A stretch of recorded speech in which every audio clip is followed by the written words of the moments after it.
We're live. Yeah, we are. We made it. Good to see you, man. You too. Yeah, for one, introducing Casey Brockway.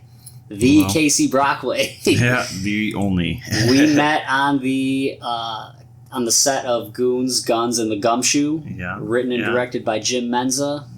Currently making a festival run, right? Oh yeah, he's been cleaning up really good too. Yeah. A lot of laurels coming in. Yeah, that's awesome. Yeah. It's great to see. Yeah. So we got started there. We were casted as the goons of the movie. Right. Yeah. Jock, right? Jock, yeah. And Shane. Yeah. I don't know when that's going to be available to see, but we gotta definitely promote that out there once it's up. Right. Oh yeah, absolutely. It was such a fun film to work on. I knew just from reading the script it was going to be a blast. Yeah. Like it was a lot of fun.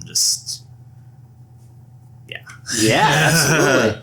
I know we talked a little bit about work and stuff like that, but we'd love to learn more about like your foray into film acting. I know you're quite a creative guy. You know, I think you do some music and stuff like that too. I do a little bit of everything. Yeah. I've been really into re-editing like TV shows and things like that. Yeah.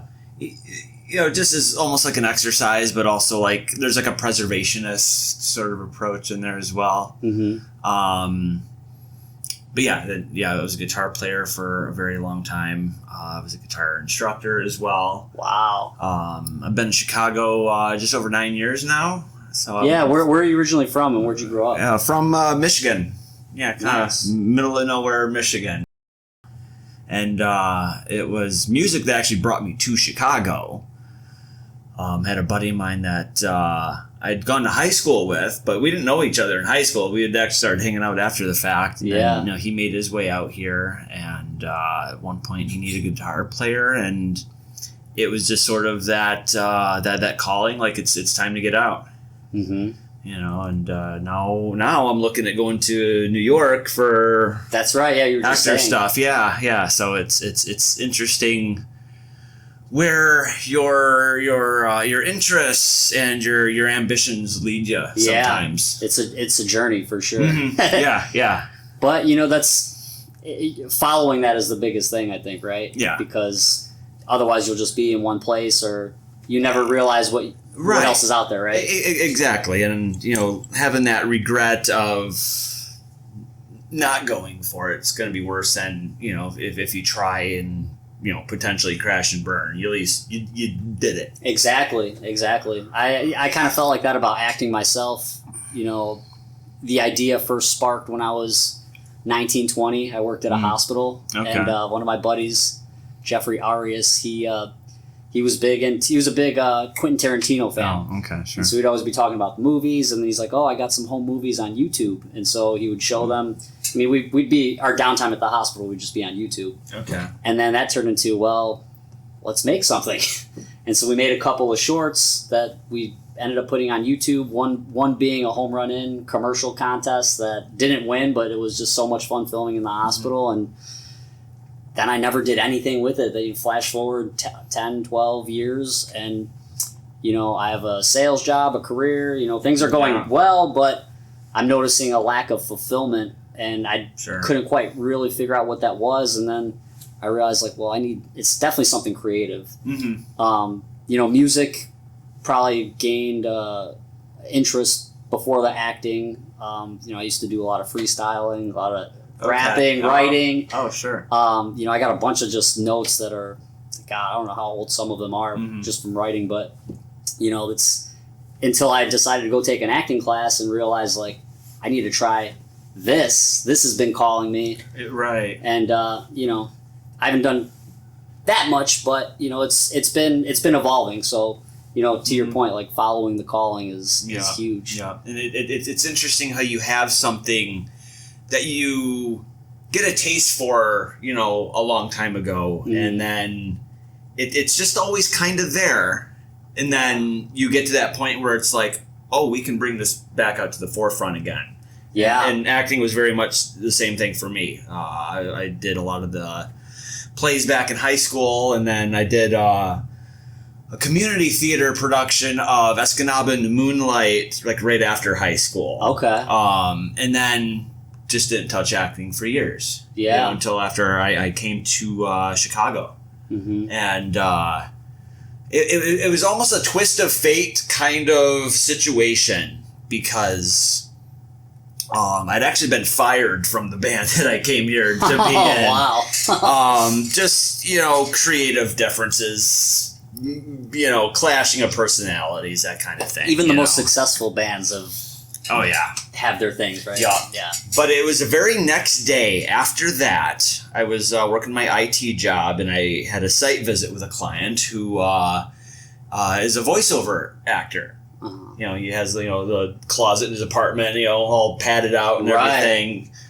And I was kind of loosely telling him about what happened, and that because I was going through a moment of like, what am I going to do now? Mm-hmm. And then acting was like kind of still in there. He's like, you know what? I'm in Chicago now. Why not? I can do whatever I want here. Yeah. Let's give that a shot. Bring this up to him, and he throws a few recommendations of places where to train at. And the first one he lists is Kathy Scambiatera from the Artistic Home, which is a Meisner studio. Okay.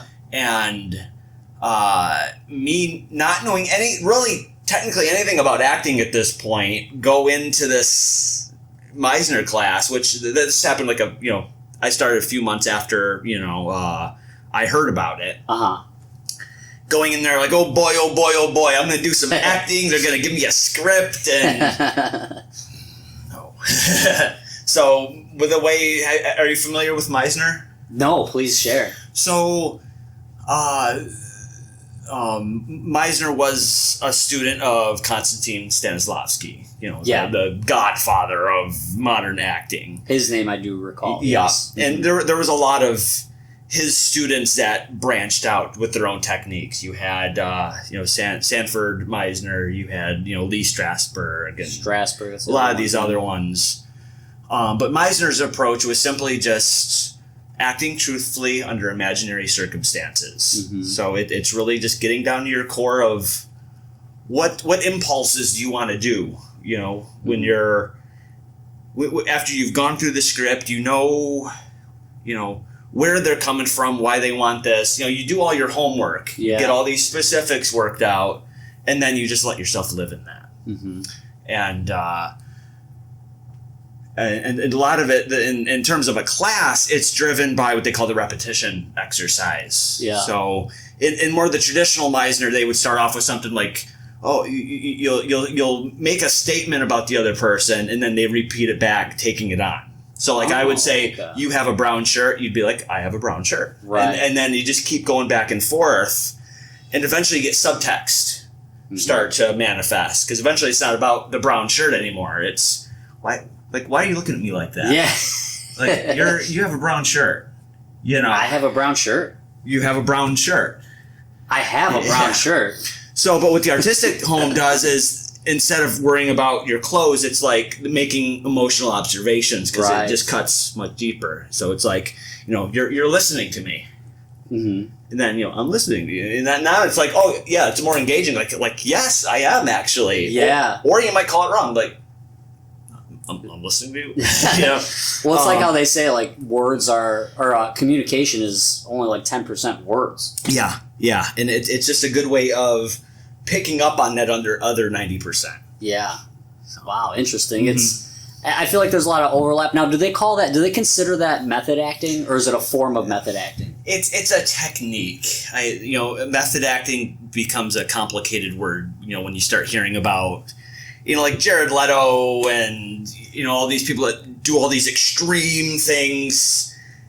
They live the role for a month straight. They lock themselves in a closet and work on the character. Johnny Depp, living under, in Hunter Thompson's basement, or Jim Carrey just being Andy Kaufman. That's crazy. That shows you how crazy. That's more of that actor's process, because every role's different. You kind of come into it like, I think I need to do this to get what they're looking for or what I want out of it. Right.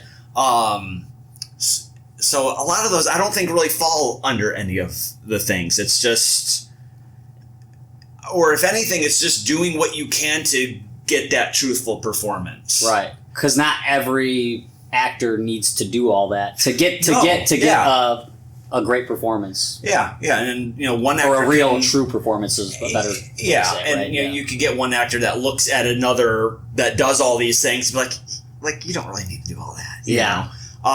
But I mean, that's just that person. Like, they could have a cleaner way of going into it and doing just as well, if not better. But we all have our own thing.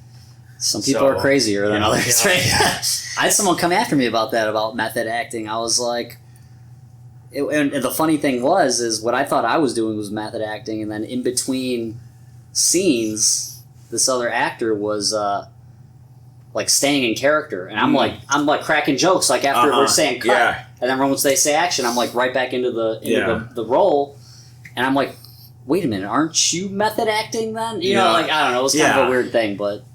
And I'll bet I do things like that sometimes. Just again, it depends on the role. Where you stay in that right. So there's a film I worked on last summer, which is actually premiering tomorrow, being released on Tuesday, called Drink Me Red. Oh, nice. And I had a handful of scenes in this as sort of this suited mysterious figure that's kind of like the devil or a demon, or I tend to get a lot of these kind of roles, which is funny. You got the villainous role, but the first day I had, like, my character is coming in angry, and there's just venom from this dude. So for that scene, I had to sort of just distance myself from everybody, which was hard because like I was kind of in holding for like hours. So that makes it hard at that point.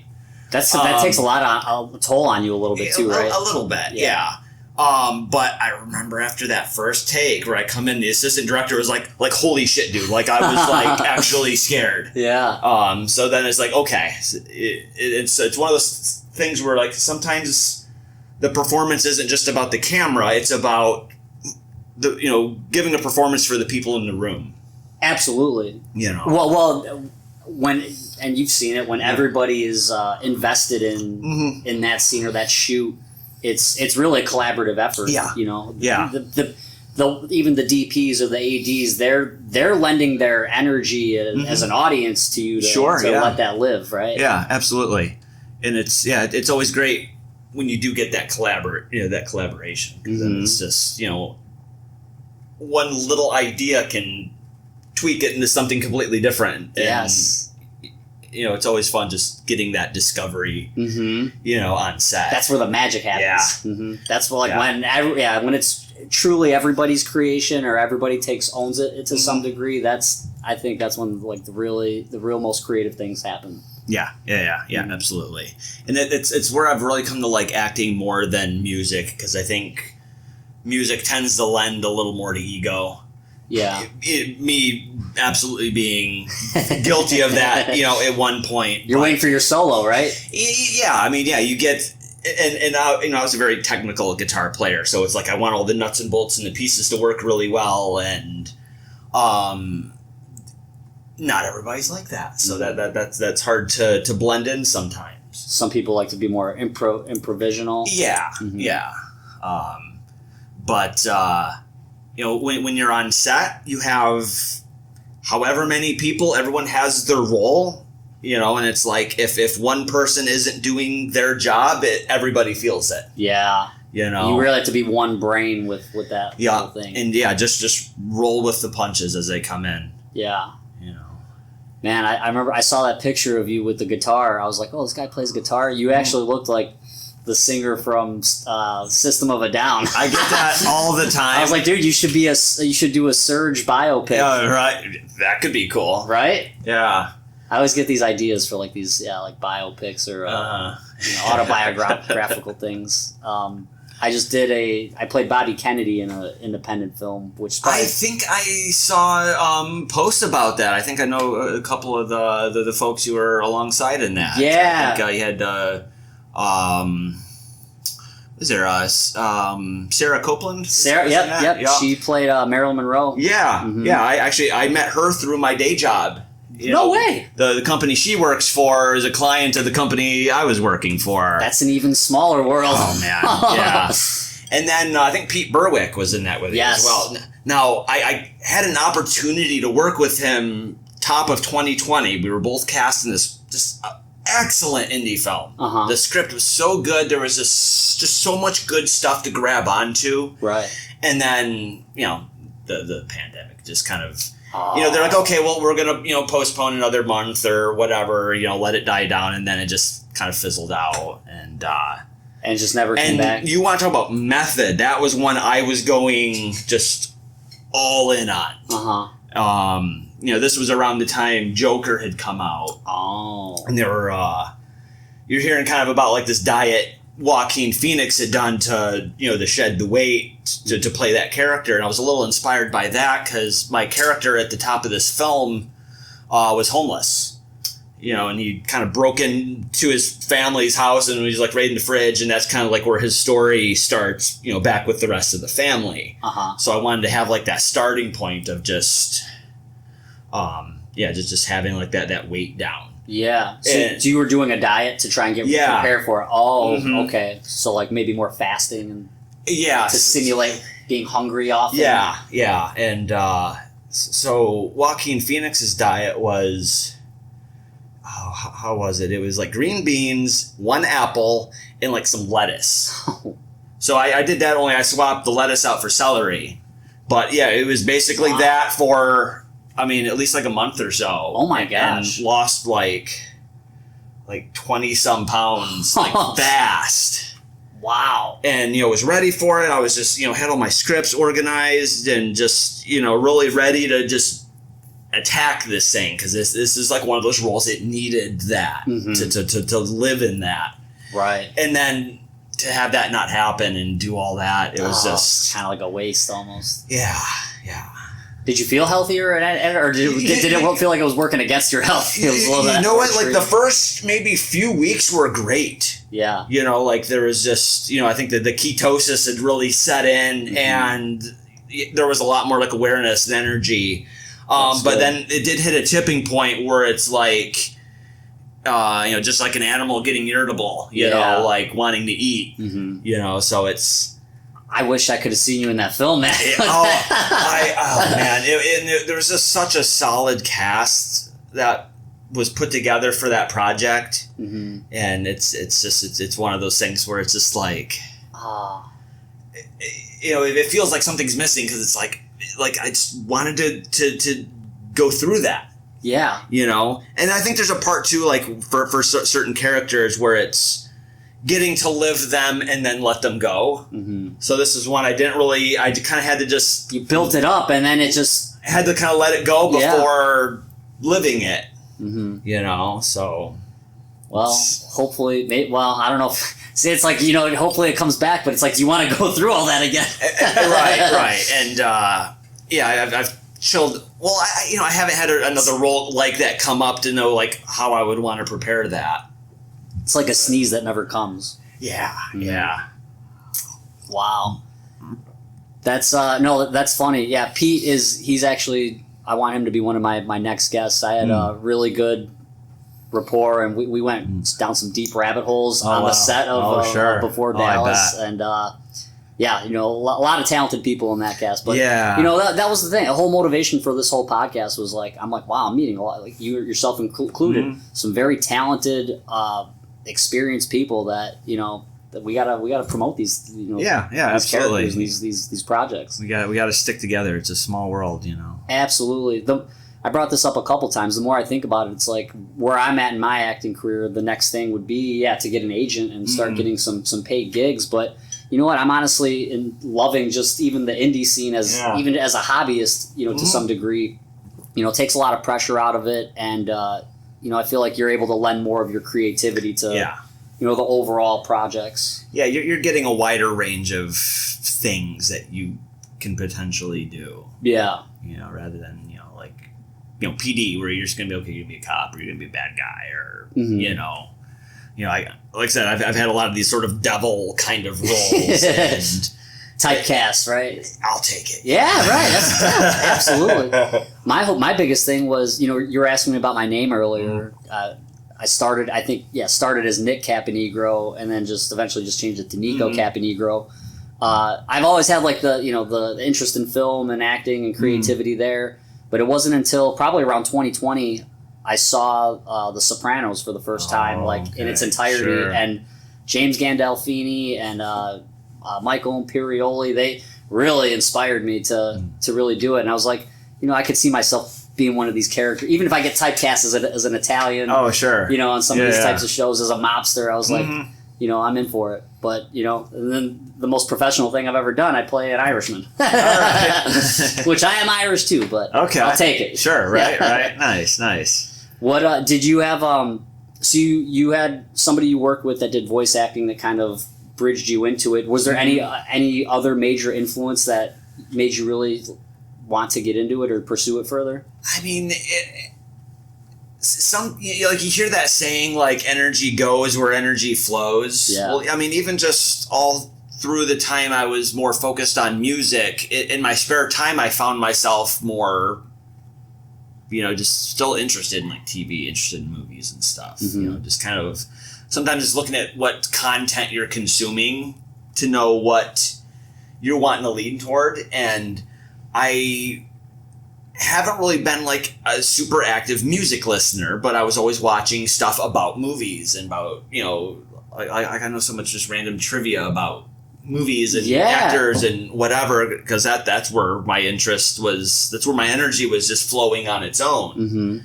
So sometimes it's important to identify those things and just be honest with yourself. Like, this is where it's where I'm just naturally putting my energy. Yeah. So it's, sometimes that's just like the path. It's organic. It's organic. Yeah, rather than trying to force yourself into another hole because of what you think you might want to do. Yeah.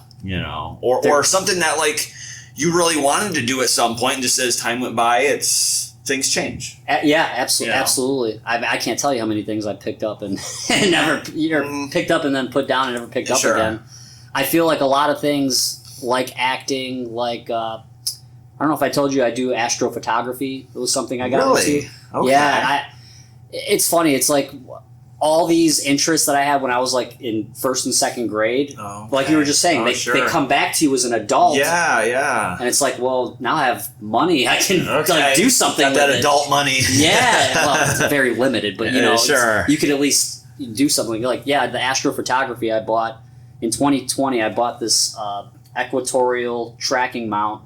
It's like $1,100. Oh, wow. Sat for 2 years until I got the telescope and the camera. And even the first couple times I went out to go use it, it wasn't working right, or something was off. And I'm like, wow, did I really just spend all this money and I don't even know how to use this stuff? Yeah, right, yeah. But you like you're saying, like when you continue to follow the passion, a lot of YouTube, a lot of trial and error, you figure it out. And I'm a firm believer that if you love something enough and you just show up for it and you do it enough, your experience and your proficiency will grow exponentially. Yeah, absolutely. Yeah. It's funny you play guitar, because I always have. That's like the next thing on my list is I want to learn how to play guitar. Sure. I have dreams where I'm like playing guitar, like like almost like lucid dreams where I'm playing. Oh, wow. What I mean? Yeah, but I've never really like strummed around with one. Okay, well, maybe you'll find your way to it.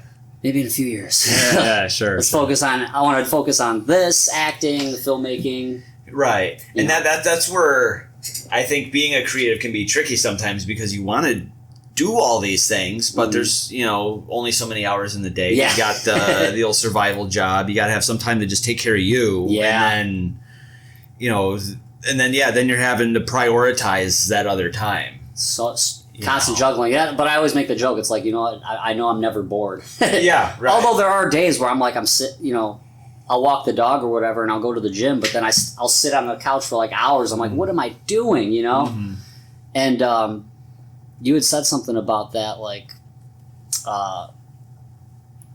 going where the energy flows, or following it. Mm-hmm. You just have to show up. Sometimes just like basic effort can get you places. Yeah, absolutely. Yeah, just especially if you've committed to it. Mm-hmm. It's like I was saying earlier. Like you get a set with 20 people all doing their roles, and someone's coming in short. That weakens everything. Yeah. Everyone's got to be on the same page. So like, I know you're getting ready to move to New York. Mm-hmm. Big opportunities out there. Do you have anything lined up yet, or what's the right now landscape? the plan is just getting there. Mm-hmm. Getting there, getting settled back in. I'm starting this new remote job that's going to be completely new, working from home. Mm-hmm. So not only like changing that, but then also being in a new place, and I'm trying not to load myself up too much. Because I know I can get overwhelmed. So it's a lot to take in. Yeah. So it's like I'm kind of right now just kind of have actor stuff kind of shut down for right now. Yeah, that's and fair. then get through the move, and then just start bringing things back in. Start looking at classes again, finding a manager, finding an agent, and networking, and getting to know the scene, getting to know who's around, casting directors. All the things we got to do. Yeah, that's right. Did you have an agent while you're here in Chicago? Yeah. I've had a couple now, but because you'll be able to still do both. I mean, right? If the right project comes up, would you come back here to work, or? At the moment now, I don't have an agent here now. I've just kind of shut everything down. Yeah. So once I'm more established back in New York, I'll be kind of branching back out to Chicago and maybe Atlanta. Yeah, I hear there's a lot of opportunity down there in Atlanta. Mm-hmm. Somebody told me that actually, if you, like for me, it was just advice given to me to look for an agent down there or even New York, elsewhere, and they'll still cast here in Chicago. Yeah. So that's something I got to look into. I mean, that's kind of the situation with like the Chicago One shows right now. Like PD is that casting director's out of New York, and Fire and Med is out of LA. Wow. So it's not even a Chicago office doing that anymore. Damn. The Bear is still cast local. But then the New York guy, he's doing Law and Order and all the other Dick Wolf shows, and so but all that shooting over there. It's an interesting element. Yeah. You know what show was kind of inspiring me, not for acting, but the show Shameless. Okay. I was like, oh my God, this is so true to Chicago culture. Like, I know families just like that. Sure, right. I was like, man, that would be cool to be on that show. I don't know if it's still running. I think it's been off for a while now. Yeah. To piggyback off of one of the things you said, it's the way I felt about acting, or time out. To be continued. Play button again. We didn't do this before, but we should probably have done this. Yes, there we go. Clack. There. Thank you. You got a couple of them there. You should just be able to start from here. Absolutely. Yeah. Somewhere in there. I've been doing the editing myself, so it's like lining it up and it's fun. I know you do editing yourself, so if you ever want some projects, you know what? I'll take it. I've got this big one I've been working on for a while. Like I said, I like taking TV shows, and so tell me about that. I started out, because I grew up with stuff like Power Rangers and things like that. Yeah. And talk about a master class in editing, because you're taking a Japanese TV show, taking out the footage that you can just overdub other things, and then scripting and shooting other scenes to support that footage. Yeah. And then, making it work. So, having like stock footage and, working in, localized music and everything else. Pretty cool, and it's just such a weird thing to do. Because, like a cartoon or something's easy enough because you just redub it, Right. But when you have something live action and having to take all those other steps. Right after Jason David Frank died back in 2022, Was he the guy that played the Red Ranger? He was the Green Ranger. The Green Ranger. Yeah, and for like, any young man of my generation, he was sort of like everybody's hero. Yeah. Like everybody wanted Tommy, to be the right? Yeah. Everybody wanted to be the Green Ranger. So like that was like one of those few celebrity deaths that really hit hard. Yeah. Especially given that he had taken his own life. Oh, is that what happened? Yeah. I know. I remember it was recent. Yeah. Wow. And also just considering like he had a tattoo on his arm that said Jesus didn't tap. So that's just like what, how much pressure was he on dealing this guy. with, right? Yeah, right. So this kind of just as an outlet, I had taken the 5-part episode that introduces the Green Ranger and I edited it down to like an hour long kind of episode. Really? Yeah. And how did you change it compared to like what the original was? What did you include? It was more taking things out. Oh. Like a highlight reel almost? No. It was still cohesive narrative.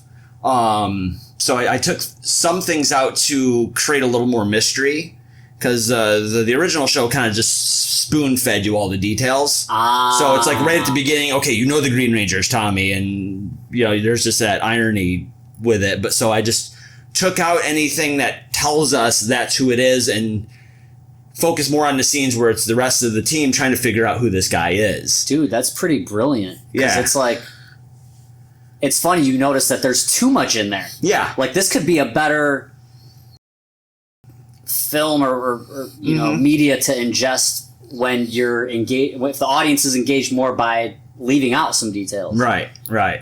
Fascinating.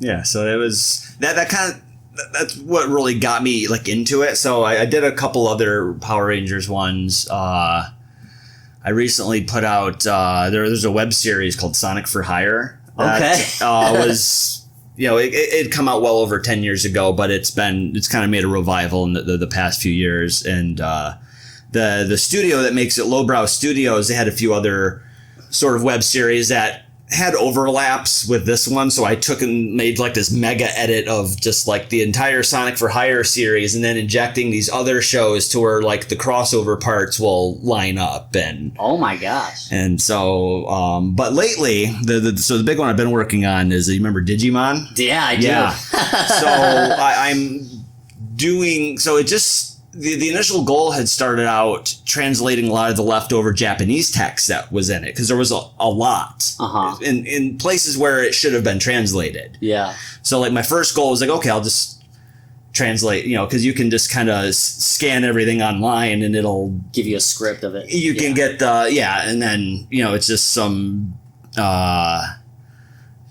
just sort of just image editing to set it right. Well, then I just I started finding more things to fix and all this. So it's turned it into a really, really, really big project. Oh my gosh, yeah. you must be a puzzle guy, because that's yes. That's a lot of it. It's just kind of stretching the puzzle brain a bit, but still trying to allow a little creative agency with it as well. I mean, I think that's probably where you get the most creative.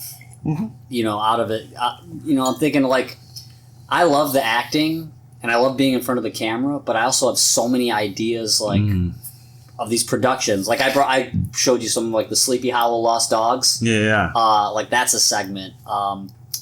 Anything I do with my Uncle Vito and Nick Not the Pizza. Like that's another segment. Like I got all these ideas for segments. It's just I can't get around the editing, man. It's thinking about it, like I know there's so much room for creativity to even, kind of enhance what you've already captured on video. It's just, I don't know. It doesn't grab at me like the way it does for you. Yeah, it's very time consuming, and it's a excellent exercise in. Where limitation breeds innovation. Because okay, this is all the pieces I've been given to work with. Yeah.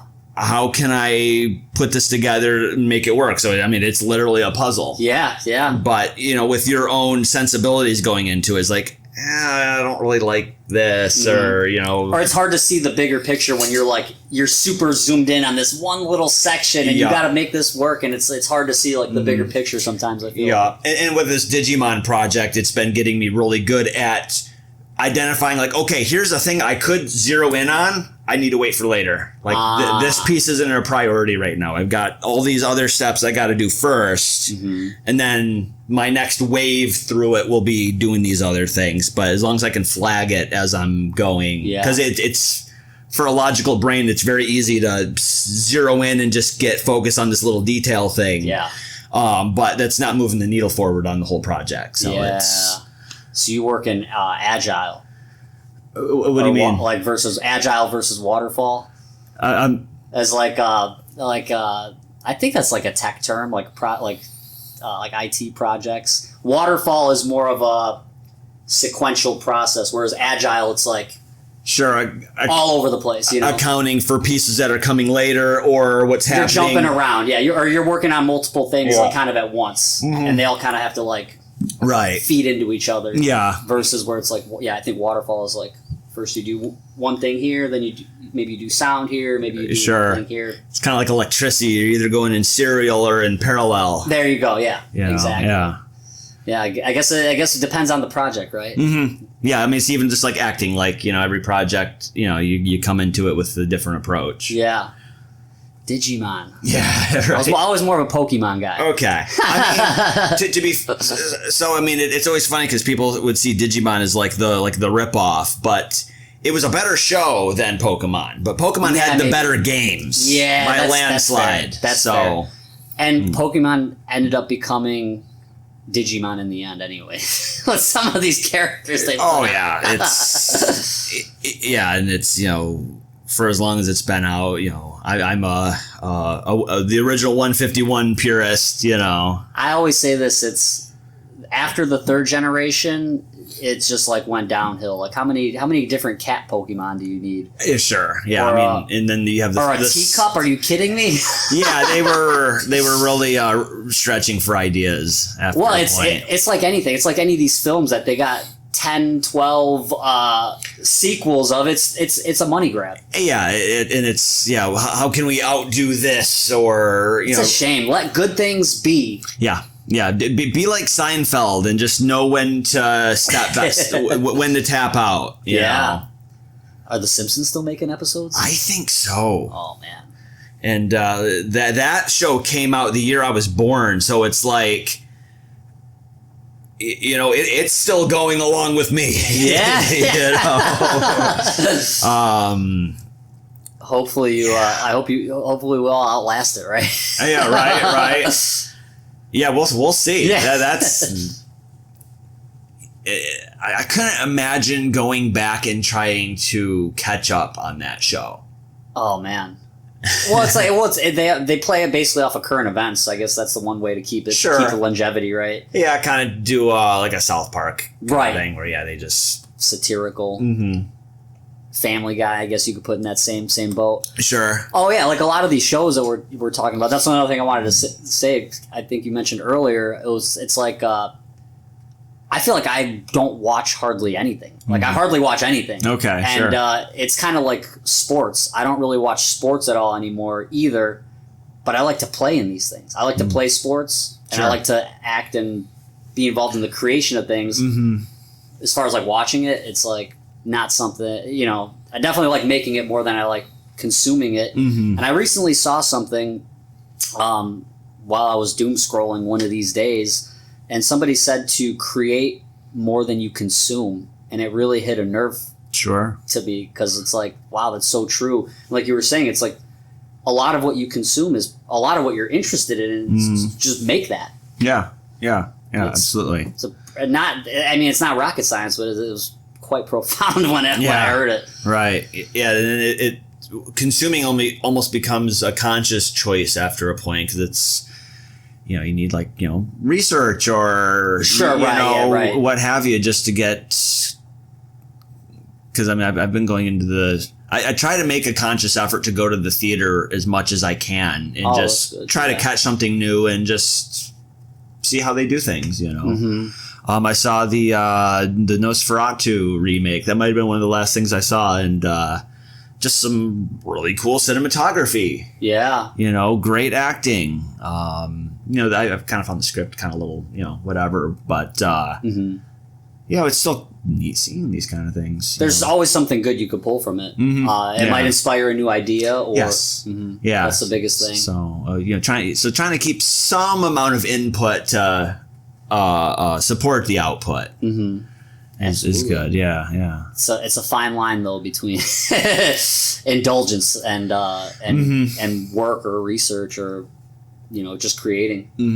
Yeah. It's trying to keep the output going. That sometimes takes a bit. Absolutely. So what was the last project you wrapped up? Last project I worked on this year was with a fella named Xavier McKnight, and he has a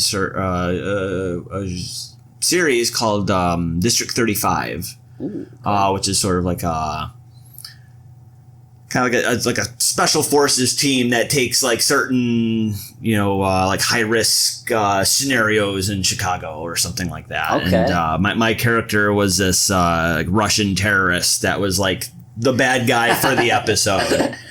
And I'd worked with Xavier last year on a film that he worked on called Till Death End. Oh, okay. Which was kind of another one of those like suited mysterious figure characters, only in this one I was more of like God's right hand man kind of character. And that's cool. it follows this newlywed couple that get in a car accident right after leaving the chapel. Oh my God. And are presented with a choice of because they're both like critically injured, but my character can only make them a deal like you can live, but it's gonna cost them. And he gives the same deal to both of them, but like the beauty is like they choose each other. Yeah. And there was another couple of people involved in the crash, and it's like let them live, we'll go.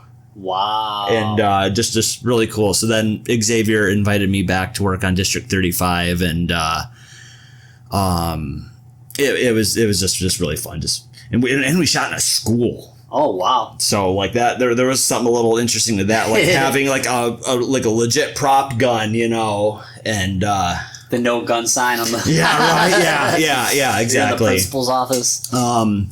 But kind of coming back to the method acting bit a little bit. That's one of those things where I do have to like keep it on. Like if I'm working with an accent, I can't go in and out. Yeah, you don't want to flub it up. Yeah. You want to keep it as... And it took doing that, letting that happen and be like, okay, yeah, I have to just keep this. Mm-hmm.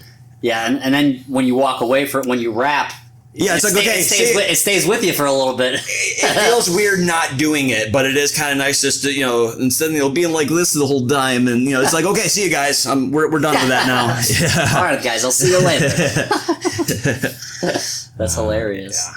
No, and that's cool. I'm starting to see a little bit of that myself. Is you work with one director, you come back, you work with them again. The network, man, it's all about community, which is awesome. Yeah, and you start coming across other actors that you've worked with, and you start realizing how small that world starts getting. Absolutely. And then it's just more contacts you meet, and it's always great when an opportunity comes up where someone just invites you, like when you versus like applying to a bunch of stuff. You like they just call you up or you get an email like, hey, you want to be in this project? Yeah.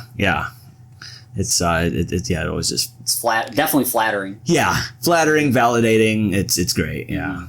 100%. Are you doing any of your own writing or any of your own productions, or have you ever? Or is it something in mind? Not an active writer. I have lots of ideas. For me, I think I just struggle to just like sit down and just try to put it on paper. Yeah. Like I'm better at. Well, I'm very good at like if I get a script to be like, okay, this and this is good, but like we should tweak this. Like I guess I'm a better editor than I am. Sure. Like the initial writer, the creator coming up with it from scratch. Yeah. So like when I'm casting something, that's where a lot of that collaboration comes from me, where it's like, getting to work with the director or the writer, or, usually they're the same person, and being like, what if we do this or this, or, and then you're leaving a little more of your own touch absolutely into it at that point. And then it's also just a good way of sort of gauging the director a bit too, because some of them don't even want ideas, or they think every word they write is gold. You gotta tread lightly sometimes. Yeah, and it's nice where you can just find the ones where it's like, there's just an understanding from the beginning, like we all want the best for this project, right? And anything that I'm going to do is in service of that. Absolutely, right. Yeah. It's not an ego thing. It's and it's nice if they even say like, well, let's try it.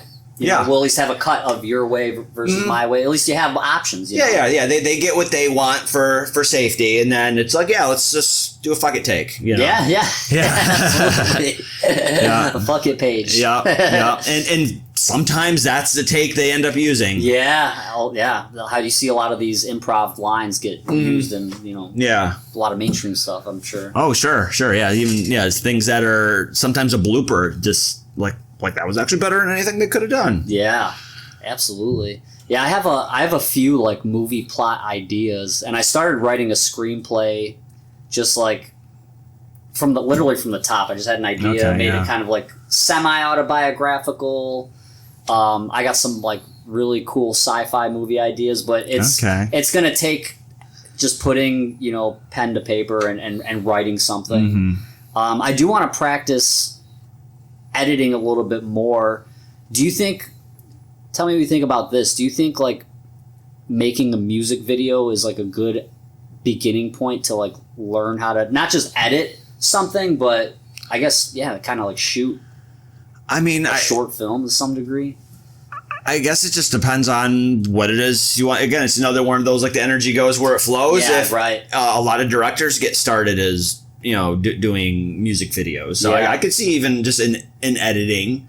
But that's still going to depend on what the production gives you. Yeah. Because if there's like a story they're trying to tell, like they've already figured that out, you're just kind of laying the pieces in. Yeah. It can go in so many different directions, which is... It's a beauty, but it can drive me insane. Right. Yeah, I got to work on a music video last year with Hosier, actually. Who's that? He did the song "Take Me to Church." Oh, no way! Yeah, and he had a couple bangers come out last year, and I got to be in the video on one. What? So, what did you do? So it was for his song "Nobody's Soldier," and it was like a last minute like rush casting call that I got in at like 6 a.m. But they needed like a sleazy Wall Street guy. Nice. So again, another suited, evil, mysterious figure, and it was me and then another guy, Keith Kelly, who is like evil politician man, and it was neat kind of just seeing a little bit of what they were shooting aside from what we were doing, and then what they had us do and like what they ended up keeping, and the rest of what they put in the video. It was really interesting. Wow. It was like, it was certainly a sort of a political statement kind of song, but the video had like all these like kind of like doll parts going through like a conveyor line and stuff, and like once you see like our two characters, like then you see like doll forms of them, and like it was really weird. Like I'm not entirely sure. Kind of abstract, right? Yeah, not entirely sure what they were going for with that, but it was still really interesting. Absolutely. Yeah. Well, when you get a chance, send me the link and we'll description and people can see it. Yeah, it'd be same with right down there. Same with your some of the TV shows you've edited. We'll love if you want to showcase your work. Absolutely. Yeah, absolutely. I definitely want to watch it. So okay, great. Yeah, we can just have another link down there. Yeah. Yes, pop it in. Yeah. No, that's crazy. Yeah, I think a lot of the things it's just you gotta start and see where the energy goes. Right. Mm-hmm. It's a little takeaway for me. I'm going to write something and I'm going to cast you as a good guy. Okay. I'll make you an angel of some sort. All right. Yeah. It was fun. It was fun for that one role. I was like the good guy, but still snarky and sarcastic, and so it still worked in very, very well. But yeah, I would love to work on anything that you come up with. Absolutely. And it's all about collaboration, So like bouncing ideas off each other. Yeah. Absolutely. It's the goatee, man. It's the goatee. Sure, yeah. It has power. Forget Buddha's belly. Yeah, right? Scratch the goatee. That's hilarious. Yeah, this is going to be gone after tomorrow, starting the new job Monday, and, they're a little more... Clean cut, professional kind of people, so just got to... More corporatized. Yeah, just... act the role. Yeah, there you go. Yeah, just play the part. Yeah, yeah. Which there's a lot of those teachers that will just try to say like everybody's an actor. That's true. And I think Marlon Brando said that on a talk show one day. He's like, "We're all actors, basically." And that makes sense. Yeah, I mean, between your interactions from one person and then to another, you're a different person to each of those people. Exactly. Whether how you're behaving toward them and then even how they're perceiving you. And the setting or the environment, the social norms, Yeah. Are you in a neutral space? Are you on their turf or are they on yours? Yeah, the dynamics shift with all those different things. I just think that's life. Yeah. Right? Yeah, sure. It's all a stage. Even on the political front, I think even that's all theatrics a lot of the times. Yes, but in a spiritual sense, it's all just theater. I mean, it's interesting you brought that up because I remember a quote from Jesse Ventura who said that like politics is exactly like pro wrestling. You're on stage, they all want to beat the crap out of each other, but behind stage they're all good friends. Yeah, it's like Trump and Kamala or whatever the hell's been going on in the world. Yeah, they're probably having cocktails after having dinner together at the end of everything. Yeah, right. It's like, good show. Good job. Yeah, good game. Two heads of the same snake, as I always say. Sure, yeah. Man. Or, two birds on the same wing. Yeah, exactly. Or two wings on the same bird. Think right. Yeah, exactly. It's, I don't know what to believe anymore. I just, I think creating is the most important thing. People following their passions is the most important thing. I don't think we're meant to get up and work a 9 to 5 and be, robo slaves to the system. And I think that's the biggest thing. What pulled me into this is realizing that there's a deeper calling out there. And especially now, just post pandemic, we're so much more isolated and robo slaves where it's like really anything we can do to just have some human interaction is more critical than any time before. That lockdown seriously kind of fucked us all up. Yeah. Like I definitely felt like more social anxiety coming out of that time. I'm sure everybody did. Oh yeah. Yeah. Like I can only imagine just whatever kids were growing up through that. Oh my god, yeah, they're already in a worse position. What's going to be the long-term ramifications of that? We won't know for another 10, 15, 20 years. Right, but I'm sure by the powers that be was probably in their plan all along. It's possible.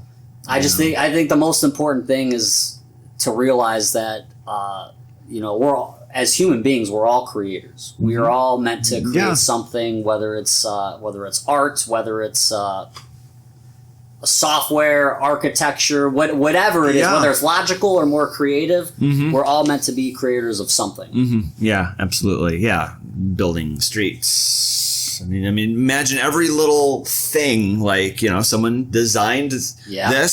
Someone was hired to do the graphic design for this. Yeah. Then they had to have this go printed. Like, oh yeah, I got a guy that can print on the coasters. Yeah, and someone got into that business. I'm gonna print things on coasters. Yeah, it's a manifested idea. Yeah, that's all everything is.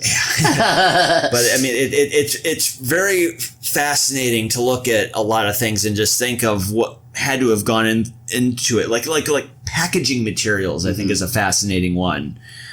Just from my IT job, like, we would get computers in to, for clients, and you pull it out and they got, all these just different ways of packing it. Yeah. So it's like less material, but it's sturdy in the box. Yeah, you got that formed cardboard. It's more durable. Yeah. Yeah, and it's like someone's job was to design that in AutoCAD or something. Yeah. And then someone's job to look at it and approve it. And, maybe there was beta testing and just how many trial and errors before they got that final. Yeah. How many computers broke in the mail before they Yeah, right. Yeah, I mean, like literally just anything. That's another one of my newer interests. Is I started following a 3D printer page on Facebook. I like knickknacks and like you were talking about the Pokemon, the Digimon. I like those little characters, like just little desk ornaments. I'm like, that would be cool to get a 3D printer and just make some stuff. It's amazing it's not a bigger thing now, because I mean, I don't remember just 10, 15 years ago when they were getting prominence back then, and just thinking like, oh, this will be like a household thing. And it's kind of interesting that it's not so much. I mean, the costs are still really high to have them. Yeah, I think the machines can be relatively large. Yeah. And like, I mean, just following this Facebook page, it's given me like my first insight into what is even, right. How things are even made. They got these big spools of acrylic or whatever it is of different colors. Yeah. And depending how big the thing you're printing, it could take like a week or dozens of hours sometimes. Yeah. I'm like, damn, that thing's going all night sometimes. Right. And it's just something like, it's a file you can download and then just create the physical thing. That which is crazy, because it's like a dummy could do it then at that point, right? Sure. Like I saw this one guy, he was printing like a life-size Vegeta from Dragon Ball Z. Oh, that's cool. And it's like three different sections though. It's like the legs up to the knees, then the torso, and then like the shoulders up. Sure, there's probably only so much room in that machine to go so far. Yeah, exactly. So. Right, exactly. And I guess it does take some technical aptitude to know, where this is going to fit. Then you got to paint the damn thing, right? Because that one was just all white, so you still got to paint it. Yeah, there's a lot of them that'll do multiple colors in one print, but speaking of Pokemon, there's I think there's a guy on Instagram who is going through in 3D printing. Yeah, I follow that guy. Okay, gotta print them all, right? Yeah, yes, yeah. That's it, and they're impressive. They are, because they look very 3D. The attention to detail. It's like the colors are all there. And then just seeing that shelf with just all of them there. Yeah, it's so cool. I wonder if he's gonna print all freaking 800 of them. Right now. Yeah, there's a lot of material. There's another company called Toymaker 3D. I don't know if you've seen that one. They make like their own versions of like the Power Ranger Megazords and stuff. Really? Like they don't like transform or anything. It's just kind of, but it's so like that's badass, solid thing, like full articulation and stuff. And it's just all something you print and you put together. The one I saw was a guy made a Pokeball made in the image of like each Pokemon. So like I saw that. So the Magikarp one has like the whiskers and the dorsal fin. Oh wow, that's cool. He's got the whole lineup of them. Like that's awesome. That's a moneymaker. Yeah. It's amazing how much.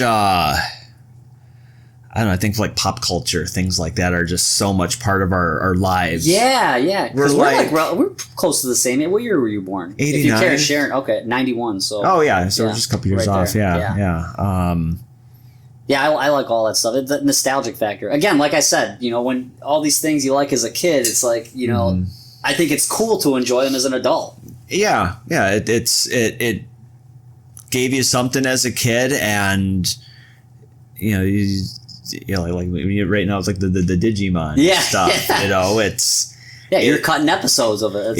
And getting to like appreciate the artwork and or even just kind of be looking at like, wow, they did that, huh? Yeah. There's a few like errors and things that are in the show, and it's neat catching that. Oh yeah. Or even like cut content, because I'm using the Japanese version as to assist in the edits, and you'll find like, oh, there's a clip they took out here. You have access to it? Yeah. Oh, and then so in some cases I'm trying to put those back in. Yeah. Like redub it or just show it. That's like one of those pieces to work on later on. Because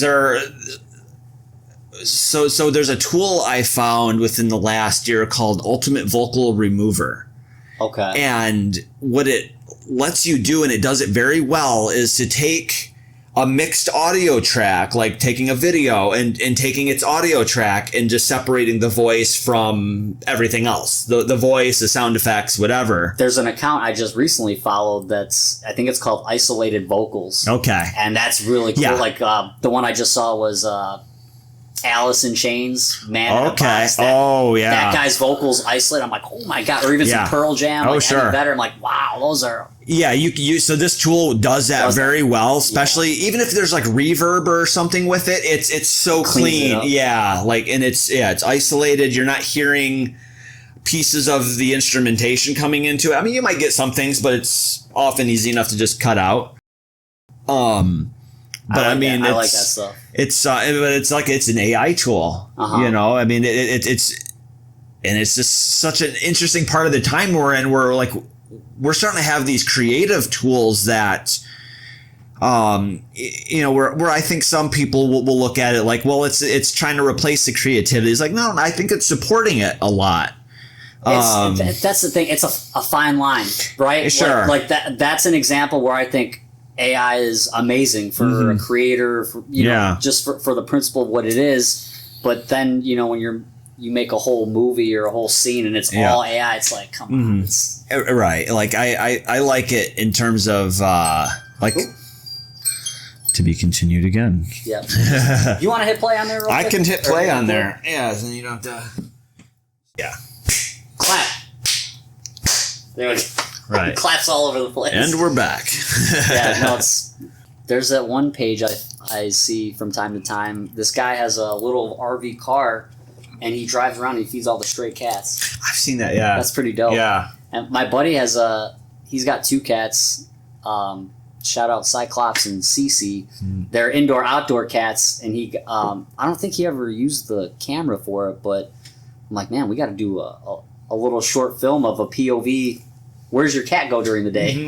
Those are fun to see. They just hook them on the collar or what have you. And they're getting into alley fights and climbing trees. Yeah, a day in the life of a cat. Yeah. And people eat it up. Yeah. Well, I mean, it's fascinating, because you see them when they're there, and then you wonder where they are when they're gone. Yeah, that's what I want. Having a drone would be cool just for film or creating anything, but I would like to get a submersible, like a submarine drone. Oh, sure. Yeah, dude, I've been thinking about the water a lot lately. Okay. Yeah, I have a fishing magnet I got.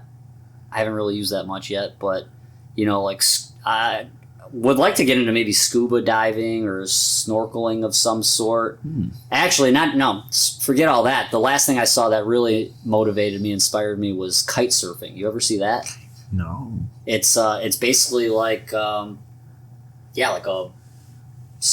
short surfboard, like a wakeboard maybe. Okay. And literally windsurfing with a kite.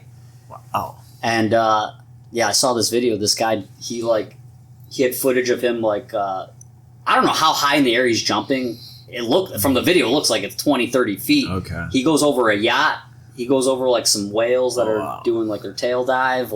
Is it just kind of one of those things where it's like they have a parachute almost? Kind of, yeah. It's like you're flying it looks like a mini parachute. You're flying it like a kite, but you're on the water and the wind is... Right. I'm like, well, Lake Michigan is wavy enough and windy enough. I wonder if I could do that here. A coworker, one of my now former coworkers, he used to do surfing in Lake Michigan. Oh, interesting. I've seen some people out there, but it's they're usually out there when it's 40 degrees out. Well, apparently that's when it's the best. Oh. When there's more turbulence, I guess. That would make sense. Yeah. So that's interesting. Yeah, they gotta have the wetsuits just to stay warm. To stay right.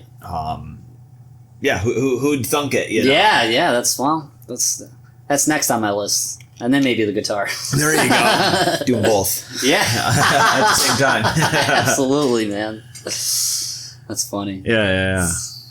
Any other hobbies out there outside of the acting? Are you going to do anything to kind of replace the acting while you get situated, or just really just kind of take it? I think right now the editing's taking a lot of that. Yeah, there you go. Just something to just occupy my mind, I guess. And like I said, it's been just a good mental exercise going through it. I also really love VR.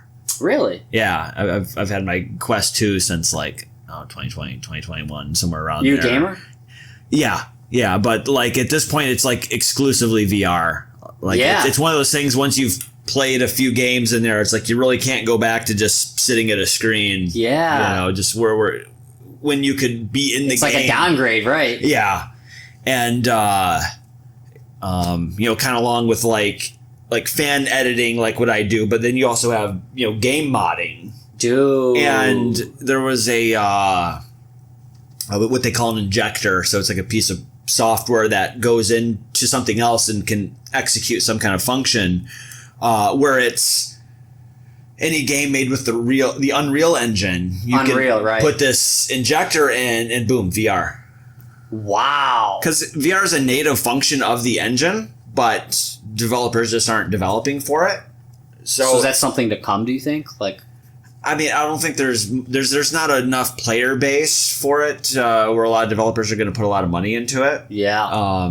So it's just really cool. People are just hacking it and doing it anyway. And with the injector, it's not perfect, but it's still pretty good. I played through most of the Silent Hill 2 remake in VR, and yeah, I'm too scared. I'm too scared to play that. It's a scary one. Yeah.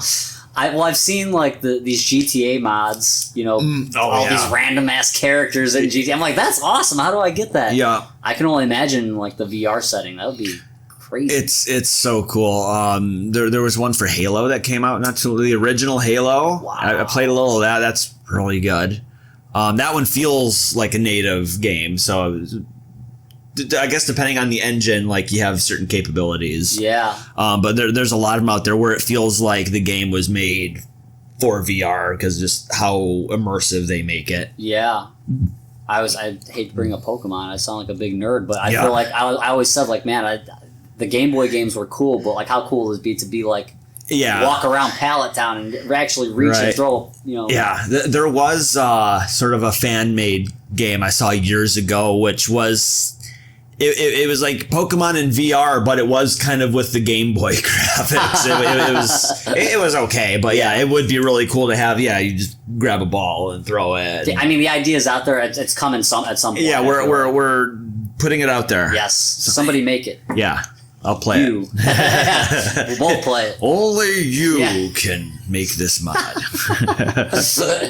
Oh man, do you think there's any risks or negative side effects that will eventually come from VR gaming? I'm sure there are. I mean, there is already that with gaming in itself, right? Regularly. I mean, I guess speaking for myself, I've had kind of a tightness in my neck after.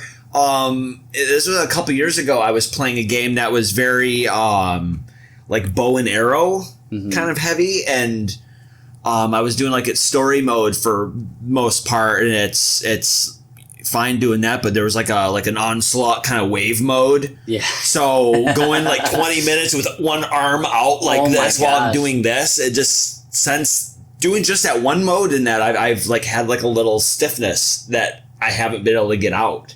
I think actual archers deal with that. You ever think about actually doing it, doing archery from playing a game? It's funny because not too long ago I got to shoot a handgun for the first time. Oh, no way. I was hanging out with a buddy of mine, and he was going to the range, and he brought me along, and in VR I'm an excellent shot, but with a real gun, okay, I can look down the sights really good, but the game's not going to account for the kick. Yeah. The recoil, yeah, right. And it's I'm looking and I'm dead on target, and then but I shoot and it's up here or something. Yeah. So there's more nuance to that. You anticipate the recoil, and then Right. Yeah. Well, I mean, there was a guy there that was like saying like, just, let it do its thing. Right. Don't try to fight against it. Mm-hmm. But I mean, I think there's like just an element, even just how you hold it, that I think dials it in. Sure. Yeah. There's a whole way to shoot. Yeah. I mean, I'm not a pro or anything. Both my brothers are cops, so I mean, I've been around it, but yeah, that's funny how it doesn't necessarily translate from like a game, but it could inspire something new. Like new. I mean, I've remember seeing like news headlines where like some kid will be the hero in a situation because like they've played a game and there's like an active shooter or something. They just bust around a corner, boom, dude. Yeah, like it's. There's almost like we're just being trained from within, Well, I think there's got to be something to that with like surgeons. You got to think, like sure. Or I don't know if you've ever seen these clips of these guys driving a forklift from remote. Yeah. Mm-hmm. God, my cousin does something like that where it's. God, I don't remember what they're for, but it is like remote controlling some kind of like equipment, right? Utility kind of thing. Yeah, and it's like that's wild. Again, man, it's a fine line between like innovative and cool, and then like dehumanization. Sure, or I mean, it's like one of those situations where it's like the tool could be a weapon sometimes. Yeah, right. Yeah, forklifts don't kill people. People kill people. There you go. Remember, man, there was a guy that was big on YouTube a long time ago. John LaJoie. He had this song. It was like guns don't kill people. I kill people. Chick with guns. Man's got a point. Yeah, I mean, it was just meant to be just like really lame, like white guy rap. Yeah. But it's like genius parody at the same time. Yeah, that's amazing. We're gonna plug that video too. I wonder what that guy's doing now. Like, I hope he's doing something big. Yeah, he's probably stocking up on guns. Yeah, right. Stocking up for the apocalypse. It may be upon us. Who knows? Maybe. Started reading the Bible. Okay. Biblical prophecy. Sure. Blowing my mind. I mean, there's some people that says it's already happened. Yeah, I mean, you got to think like they've probably been saying the same thing for a long time, but it's like the world is getting crazier. Sure, but I mean, will it really end? Well, a lot of the things that occurred in the Old Testament, I mean, even in the New Testament, like politically, it's all the same things that's happening today. Sure, and it's probably happened 100 times since that was written. Yeah, so it's. But the one thing that does concern me, and it's going back to AI, is that I think once we get into a form of dehumanization, like I think once you start to intertwine technology with the biological system, then I think it's game over. Oh, sure, you get into like transhumanism at that point. Dude, it's like, well, you become like androids of some sort, like. Yeah, and when you have things like Neuralink. Yeah, exactly. That scares me. Mm-hmm. And you look at a lot of the occult symbolism, like with Elon Musk, and I mean, even just politics in general. It's it's rampant. It's interesting. It definitely gets me. Mm-hmm. I always find that interesting, like where people's like, oh yeah, there's these like occult symbols and things like that. But it's like if you have like these super secret organizations, like are they like, okay, yeah, do the triangle thing. like why? Like just do it. Yeah. Like it would be really cool. Yeah. But they're gonna know our secrets. But they call it karmic retribution. I mean, they say that I guess the idea behind that is that they have to tell you what they're doing, so that you're fully participating in it, knowing what it is. Sure, is the idea. It reminds me of the movie Paul about the alien. Yeah, I remember that. Where they're like. They designed the character to look like what we traditionally think of an alien as, and he was like, like that. And he was Seth design Rogen. Was me. Like the government's been just slowly showing you things as they are, so when you see the actual thing, you don't freak out.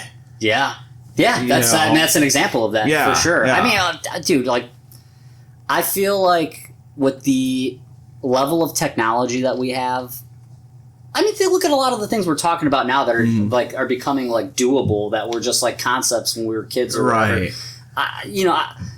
Technologically speaking, I think if you can think it, you can probably do it. At least they have the technology or the capability to do it, but I feel like the global powers that be want us to be, again, like robotic. It's just like smart enough to push the buttons and pull the levers, but that's it. No other not thinking. Enough to question it. Well, have you ever heard of like John D. Rockefeller, like his quote saying like, because he reformed the education system in the early 1900s, and he said something to the effect of, "I want a nation full of workers, not thinkers." Yeah, right, right. And then, I mean, you fast forward several years with David Rockefeller. I remember about 15 years ago hearing about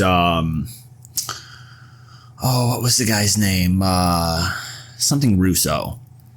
And who was a director. He directed Trading Spaces with Eddie Murphy. Mm-hmm. And he had become really good friends with David Rockefeller, and finding out some of the things, like kind of the plans of the elites. Yeah. And like one thing they wanted to do 20, 30 years ago was to have everybody implanted with like a chip in their hand or something.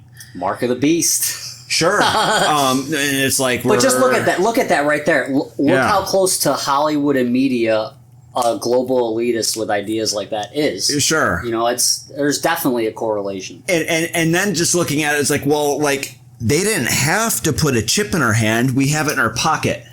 That's how smart they are. With a camera on it and all kinds of stuff. And like, we don't have to, maybe that's a form of karmic retribution. Hey, you don't have to have this, but look, you can do everything on this. Yeah. Don't you want it?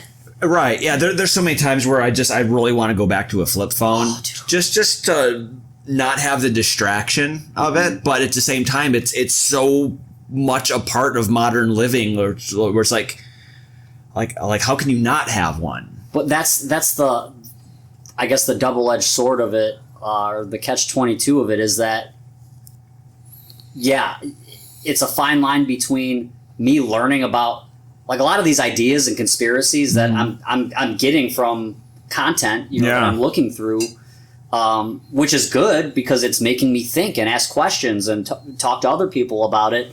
But then, like I said, a fine line between that and like, okay, now I'm just like I need to take a break. You can easily get sucked into that. Yeah, just doom scrolling or whatever, and it's like just that loop. Like, okay, you open Facebook, you open Instagram, you open Reddit, you put it down. It's a dopamine loop. And now you got to come back to it. Yeah, exactly. That's instant gratification.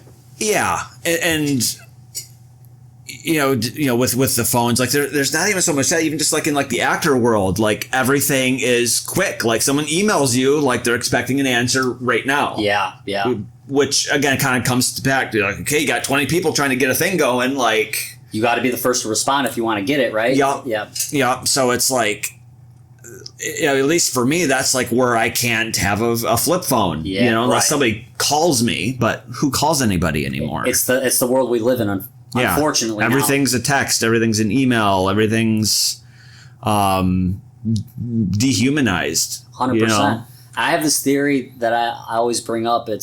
I think that the way humanity's going now versus the way it was going, let's say like 10, 12,000 years ago, ancient civilization times, I think we were on a path to evolve in a specific way through consciousness and spirituality. Versus the path that we're on now, the trajectory that we're going on now it's technological advancement and evolution. Sure. And, I've gone down like the spirituality rabbit hole, New Age spiritualism, manifesting, all that. Every rabbit hole I've gone down is leading me back to basically like Christianity and the Bible in a funny way. And I think if we would have stayed on that path of evolving through consciousness and spirituality, we would have all the things that we would be able to do and have the abilities of the things that we are currently doing with technology. For example, like if you ever heard of like remote viewing. Yes. Like, I mean, the government has talked about the men who stare at goats. Yeah, right? yeah. I mean, that's our government was training people to do this. I mean, that's like akin to a Google search if you want to find something out, or if you've ever heard of like the Akashic Records, which is like an etheric database of every piece of knowledge and information and event that was ever occurred, imprinted in the like astral, non 3D realm that we live in. And I'm like, well, that's like a Google search. If there's something, if you want to know what happened 2,000 years ago, and you have that gift or that capability, that ability to do that, I believe that's something we would have been able to achieve if we kept evolving in that same way.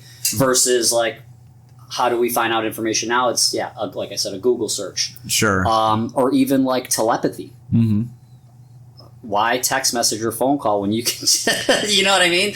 I mean, through technology, that might even be a reality. Like, we don't even need to text each other. We can have the chip or whatever. But I'm saying, I think it somewhere deep rooted in human potential. I think that's possible, or maybe at one point was possible, or maybe introducing the technology can start developing that. Like, what if by having that being like an active process in the body starts to adapt and maybe gains that ability on its own?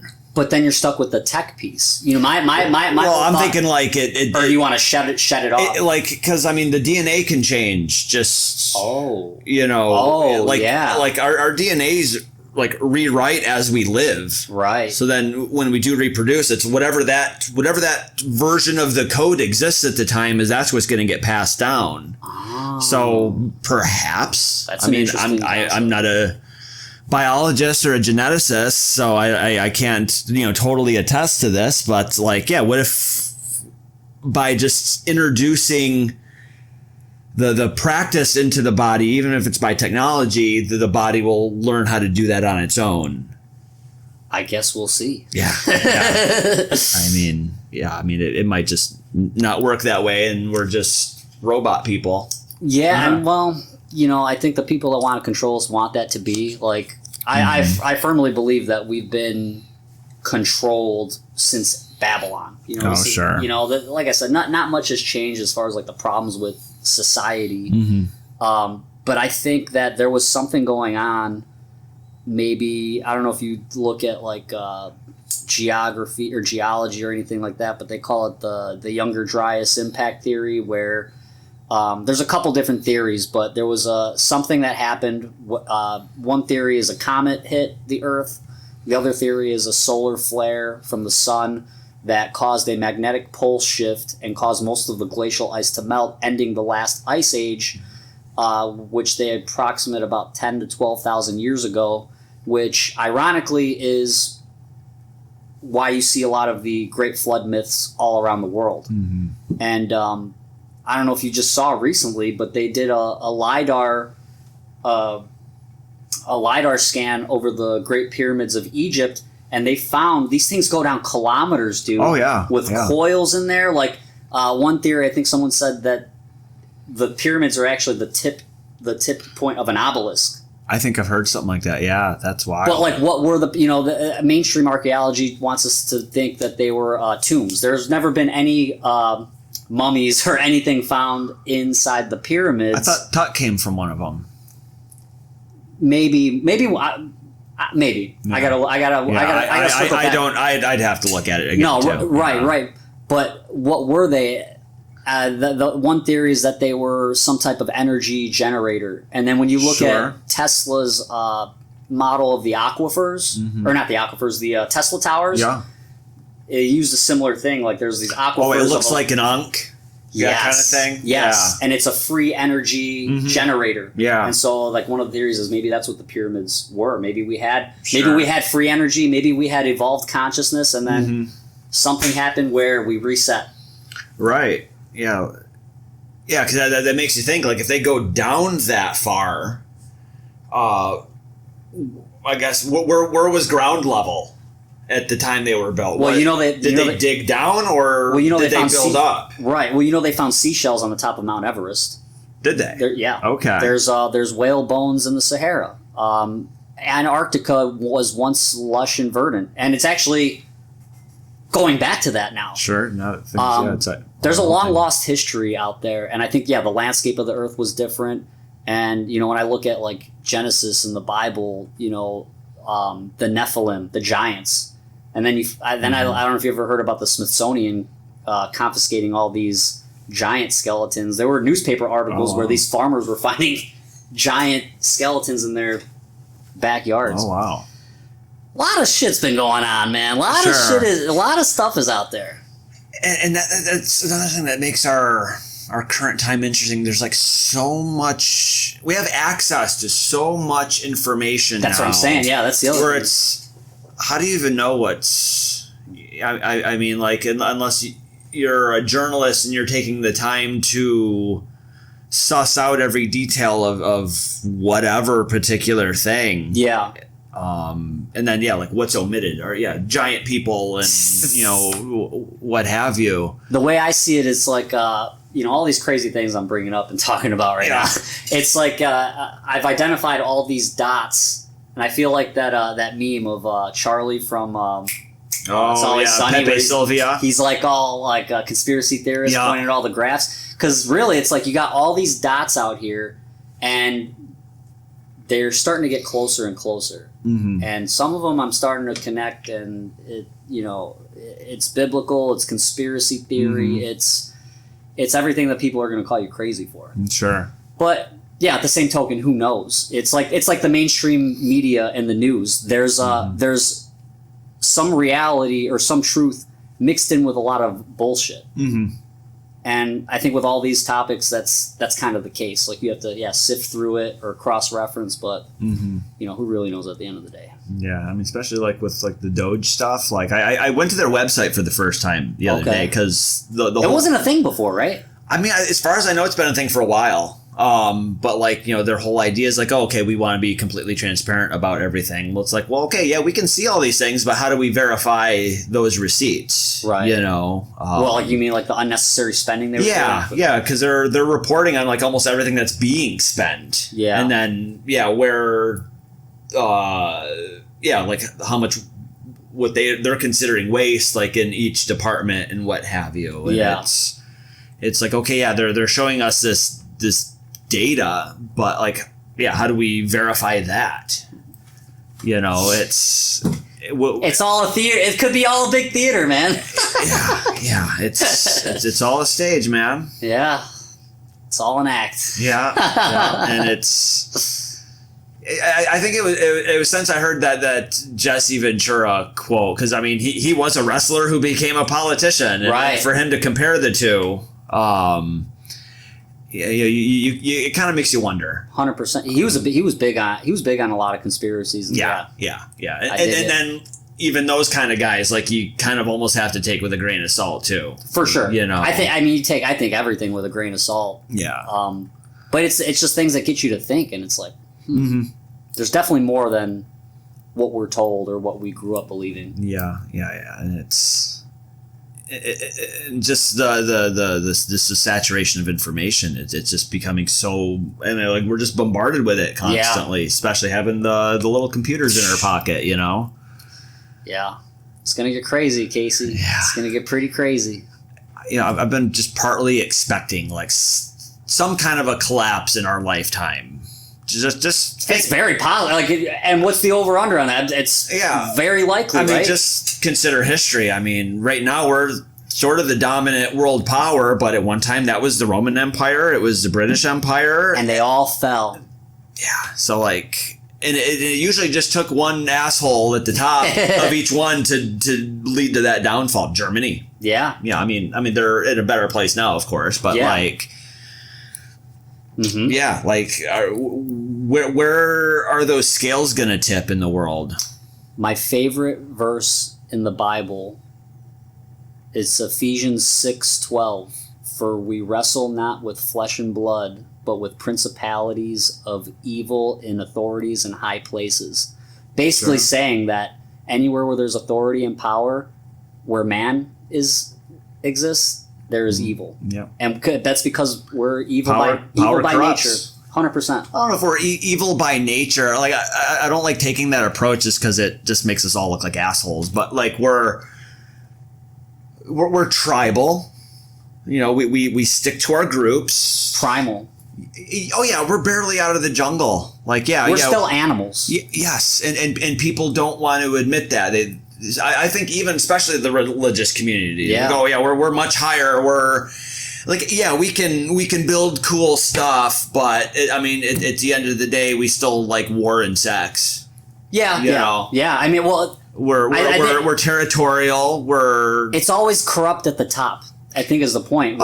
Which is horrible. But that's like I said, it's always been that way, and it probably always will be that way until the end of humanity. Yeah, there's going to be for the simplicity, there's always just going to be that duality, that battle of light and dark, good and evil, virtue and sin. And it keeps changing. Like what we think of as moral and right in one period, can easily look back on and be like, ugh. That was bad. Yeah. Like not a good move on our guys. Like slavery in the Bible. Like I know like it's brought up a lot. Yeah. And it's I think the definition of that was probably different back then. Like you had people that they would be more like an indentured servant. You would call them a slave, but like you treated them like family because they had nothing. You were their only resource or whatever. But or even like sacrifice and stuff. Yeah. Like that, oh yeah. Well, I think that still goes on today. I think the fact that the world is ran by Satanists should tell you something about the I guess the spiritual aspect of the world we live in. Sure. It's funny you bring up Satanists because, like, at least like as far as like LaVey Satanism, like they're not even religious. They're technically atheists. Yeah, they're all about like for the self, right? Yeah, the self and the ego. But like one of their like they have a few ideas like you can't help but like agree with, like don't harm children. Well, yeah. I mean, yeah, that's but like they also have like a thing where it's like. It's like a commandment or I don't know, but it's like if you are in open territory and somebody bothers you, you ask them to stop. If they don't, destroy them. Yeah. I mean, it's there's some good things in there, I guess, because we there's some moral standard that I guess we all have to abide by to evolve, but. Yeah, I don't know. Yeah, it's like I think the common thread between a lot of belief systems is just don't be a dick. Yeah. It's and then from there the golden rule. Yeah, right. And then from there it's just like okay, like how much do you help other people? How much do you gotta worry about filling your own cup? You know? Yeah. And I think a lot of people forget about that other one. It's just like, let's just help everybody. Just and then it's, even just like for like an individual, like, if that's how you were, like, what do you have for yourself? Yeah. Like there is that balance that has to be there. The only way we've advanced is by taking care of each other. That's, it takes a village, right? Yes. Yes, absolutely. With how the political realm is going with that, where we're just saying, sorry everybody, but we're not helping you no more. Yeah. Yeah. It's a crazy morality. Yeah. I don't even know if we can call it that. Yeah. Just the 3D, man. You think we live in a hologram? A simulation? There's more and more people that are starting to take that stance, and it's, who knows? Maybe we're just in the Matrix or whatnot, It's, what was it like? Wasn't even just like CIA people even like, there's like a confirmed. Yeah, I guess that is one. Well, yeah, with the whole remote viewing thing, that kind of echoes into all that. Sure, like you're just tapping into the historical files of existence. My whole thing is like, think of like the UV spectrum. Oh, sure. We can only see a limited amount, maybe or the electromagnetic spectrum. Right. Yeah. Sound, the hertz scale. You think of like dog whistles, like, animals maybe have a little bit more height. But it's like, how big is that spectrum how much stuff is flying around here that we don't even have the capability of seeing or experiencing? You're going all the way from, infrared up to ultraviolet. And you've got radio waves, you got microwaves in there, and then the visible spectrum. Yeah. Like we only have a narrow view of that too. Such feeble organisms we are. Oh yeah. Like for as developed as we are, like it's just the fact that we're smart that is the only reason we're around. Yeah. Just a bunch of smart monkeys. Smart, yeah. We're still just making bigger clubs and tastier food. Yeah, artificial food. Yeah, right. Oh man, it's crazy. Yeah. It's what a time to live in right now with the AI chain. Like literally in like an instant, like. So much of our paradigm shifted just with AI. Dude, in the last like couple years. Yeah. And it's not like it was ever a new concept. It just finally found a foothold where it has widespread application. It makes sense though with the exponential rate of technological advancement in just the last like 100 years. Yeah. And now we have artificial brains that can do a lot of the thinking for us. Like how much is that going to help develop things faster? Where it's like scares me. Yeah, because it's like, okay, we know what we want to do. We know what we're trying to figure out. We just have a thing like, what are we missing here, computer? Yeah, and it'll just look at the facts and it'll tell you. Is that the end result? We're just button pushers, button and lever pushers. I saw a video the other day. Every few years you see like a new like video essay about idiocracy. Yeah. And like I just saw one that came out a few months ago where they're talking about now it's like with AI, like we're in a position now where we don't have to think as much. We can literally have something else do our thinking for us. Yeah. Which I mean, it's like the modern calculator. Yeah. Imagine how many people like really had to be good at math before, we were able to just push a few buttons and even and like a calculator is kind of a primitive thing. Yeah. Compared to like what we have, but it still did a lot of amazing, figure out these numbers with equations that the layman just has no idea about. Imagine, maybe not just you and me, but let's say the cast of Goons, Guns, and the Gumshoe, we got dropped on an island somewhere. Here, guys, make a calculator. Yeah. How long would that take? Oh, man. I think, generations. Yeah, we probably just wanted to focus on getting off the island. Yeah, right. Yeah. Absolutely. God, what a situation that would be. I think it would make for a great film. Yeah, right? Yeah, having to... I think they did like some kind of I don't know if it was a show or a study where it's like they took like a group of women and then like a group of men into that kind of scenario. Yeah. And like the men's group like organized and figured out here's all the things we got to do, but then like the women's group kind of didn't establish very good leadership amongst themselves and kind of didn't know what to do. You know what's interesting about that? That's a good like study on human nature of how like just men and women, they assume their natural organic roles in a society that we might be in, right? Like we have our strengths and it's not always like black and white between the two, but there's enough tipping of the scales one way or the other. Well, the idea is that both men and women are supposed to complement each other's differences. Yes, absolutely. And I think we're going about this in a world where they want to confuse the two, and I think the main motivation to that is destroying the nuclear family, because then when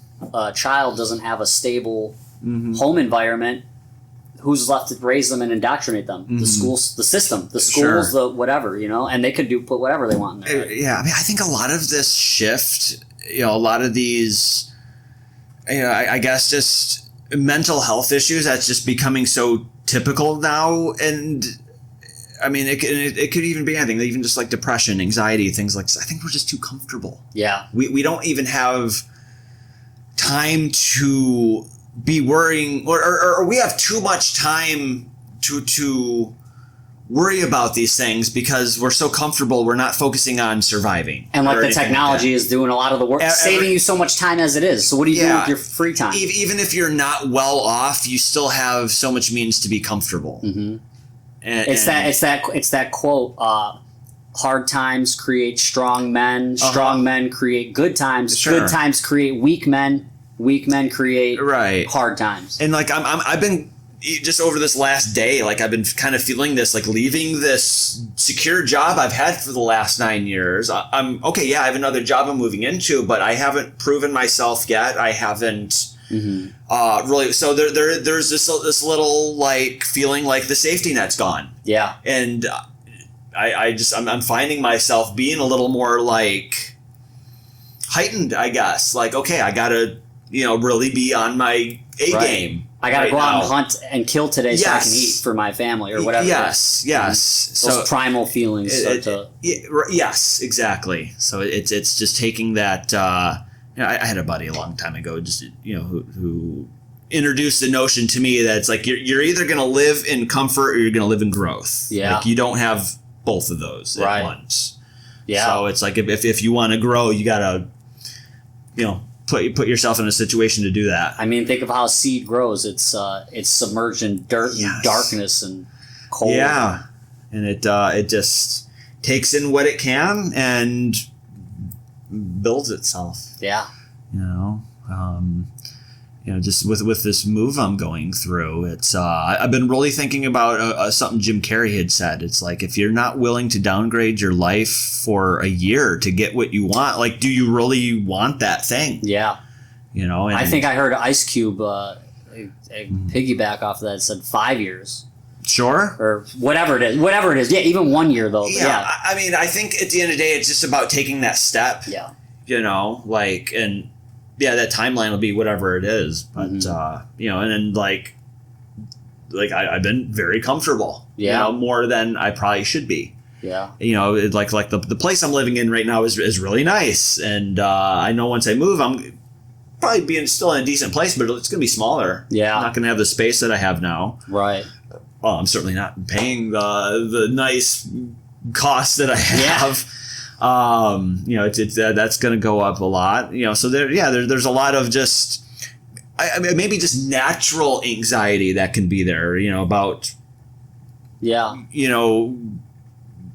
tangible things. But it's good. Yes. I mean, I think you look at it that way, and I really love your philosophy about where the energy goes is where it flows. Yeah. Where you have faith in that direction where you're gonna go, you're gonna be fine. If it feels natural and things are falling into place, then you're doing something right. And I don't know how spiritual or religious you are, but I take it as God is always going to give you your daily bread. Sure. You're always going to have like your basic needs as long as you're living in that alignment. You know what I mean? Yeah. Yeah. And I'm not particularly religious, but I do still find you can pull wisdom from any 100%. Any of these. Sure. Because again, they're often saying the same thing. They're often, you talk about Hollywood reboots with us. A lot of these religions are reboots of themselves, including Christianity. If you look at, the Mediterranean gods, they're all, born of a virgin, blah, blah, blah, Yeah, right.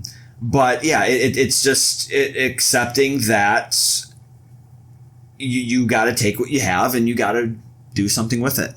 it's always worked out for you in the past, hasn't it? Yeah, it's yeah, and it's like it feels like it has just worked out. Mm-hmm. Like even like back when like when I started teaching guitar, that was just something that fell into my lap. Yeah. But I was just, I had met the right people at the time. My interests were kind of talking about like kind of energy going where it flows. So like, let me hit the bathroom really quick. Yeah, we'll take a quick break. And then I'll tell you the story. Yeah. Timer. All right, cool. So just coming back to like, we're like, sometimes just living your life, you end up in strange places. So I mean, I must have been, I don't know, maybe 20. I was like, not too long after. You're talking about the guitar lessons, right? Yeah. So, I was having a bad day and just decided to go on a drive. Mm-hmm. This is when I was living in Michigan. And kind of where I'm from, I was like kind of almost like directly between like Detroit and Lansing. My brother went to school at Albion. Okay, yeah, I think that's like a suburb of Lansing. Yeah. So anyway, I go on this drive, and my plan was to pass a couple towns, and there was a mall in Okemos, so I just wanted to just go somewhere to walk around, Mm-hmm.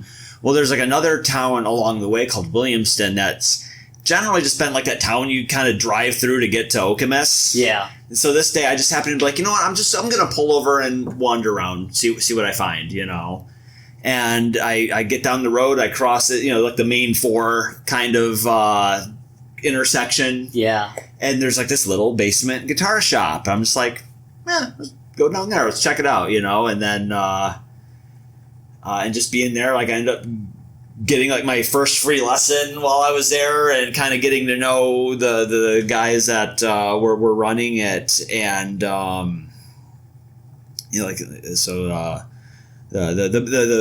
one of the main guys there, Sean Barrett, virtuoso guitar player from Detroit. He worked with me a little bit, and then like we were just hanging out, just shooting the breeze. And then was this you first like taking guitar lessons yourself? I had already been playing for a long time, like self-taught, but I never formally learned. I didn't know scales actually I was already kind of figuring out a lot of that on my own. Yeah. But just to have somebody kind of dial it in was good. But I didn't actually take lessons with him very long because just I was young, I was broke. So sure, yeah.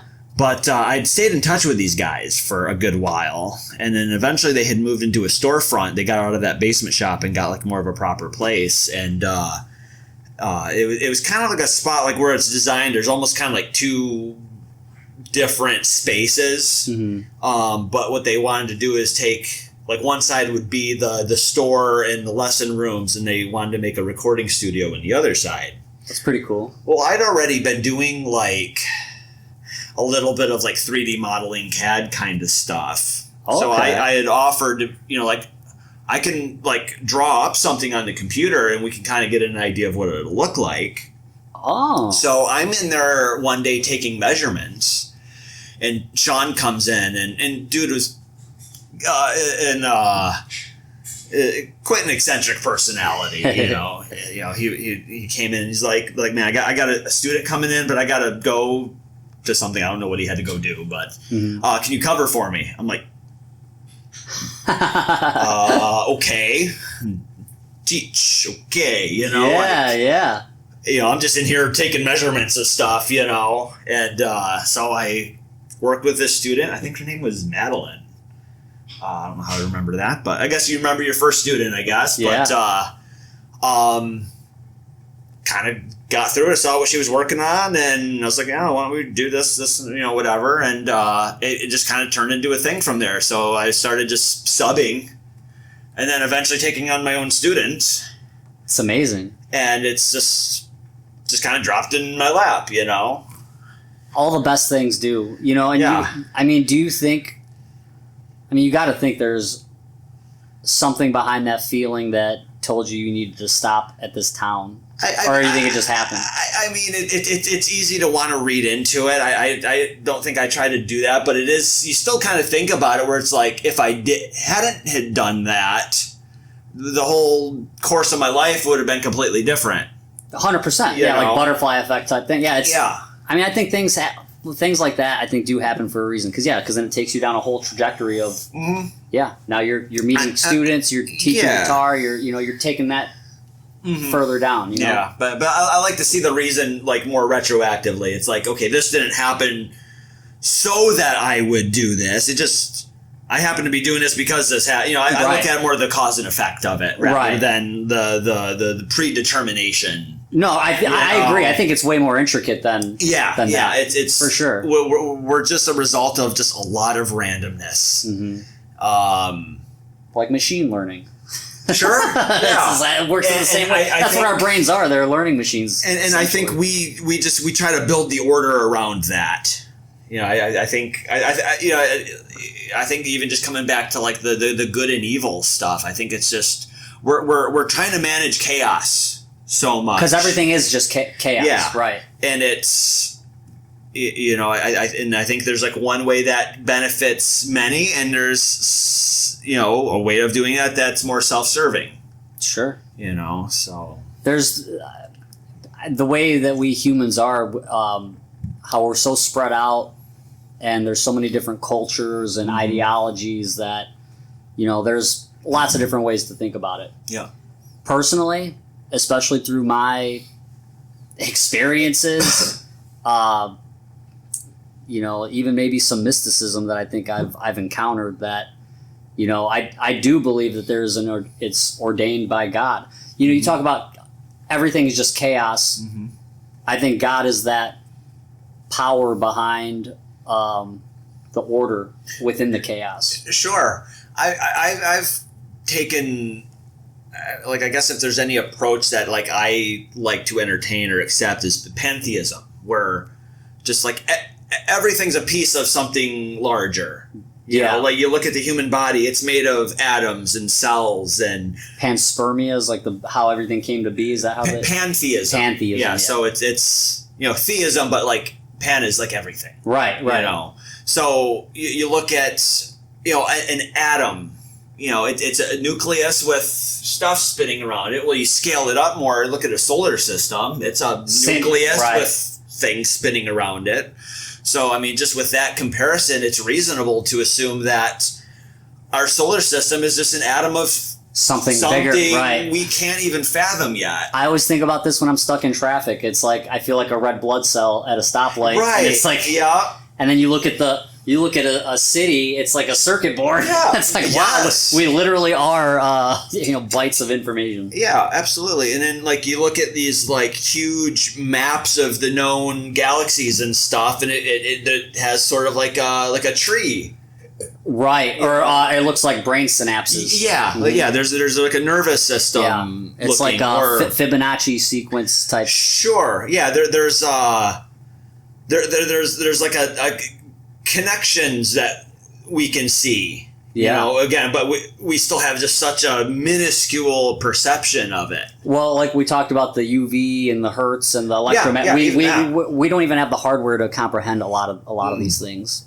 No, so it's but I mean it's like okay, like if we're all part of the same thing, it still instills like we're still all in this together. 100%, and and it's like but like at the on the other side of it, like the Earth could just blow up and it won't mean a damn thing, and it could happen without us even knowing. Yeah, right. Yeah, it's neat seeing some of these videos now that like we have like the AI graphical capabilities. I've seen like a video of like just a landscape. You see the sun, and then like you see the sun just turn into a black hole or something. Yeah. Or did you ever see like the POV going into a black hole? Right. Yeah. Which I don't even know how accurate, and like I don't even think that it's an accurate rendering because we haven't done it. Right. Like, well, it's not even possible. You get crushed from the pressure from being even just a couple light years, let's say, even from it. You know what I mean? Yeah. It's like we'd have to locate one and send a probe into it and just see what we can see. Right. And that's like, I'm willing to bet, like, once it gets like within, I don't know, distance from the sun to the earth, once it gets like in that kind of thing, whatever device you have is crushed by the immense amount of pressure. Right. So like there's no really way to. But I mean, we might get something before that moment. Right. Like we had a. Well, they say things spaghettify. Yeah. When it gets stretched, like the light gets stretched. there's like a theory now that like the universe exists inside a black hole. Right, or it's leads to another parallel universe of some sort. Right, but it's like, okay, if we can't even enter it without being destroyed, what does that really mean? Yeah, I mean, who's to know, right? It's like, and then you have quantum physics and the quanta, which is essentially the way I think of it is like thought manifested into reality. Oh, sure. Is like there's that coming back to the simulation almost a little bit, where you're designing the simulation. Well, like we're all hallucinating the same reality, right? That gets a little too far deep for me. Like I don't know, I'm not there yet because it's crarisy. Yeah. It gets too crazy. Yeah, it's at one point is it like more distracting than useful to think about. Yeah, man. That's why it's like the overarching I think like theme is we live in a crazy world that we don't even fully understand and probably never will be able to understand. But it's important to be proactive and create as a human being.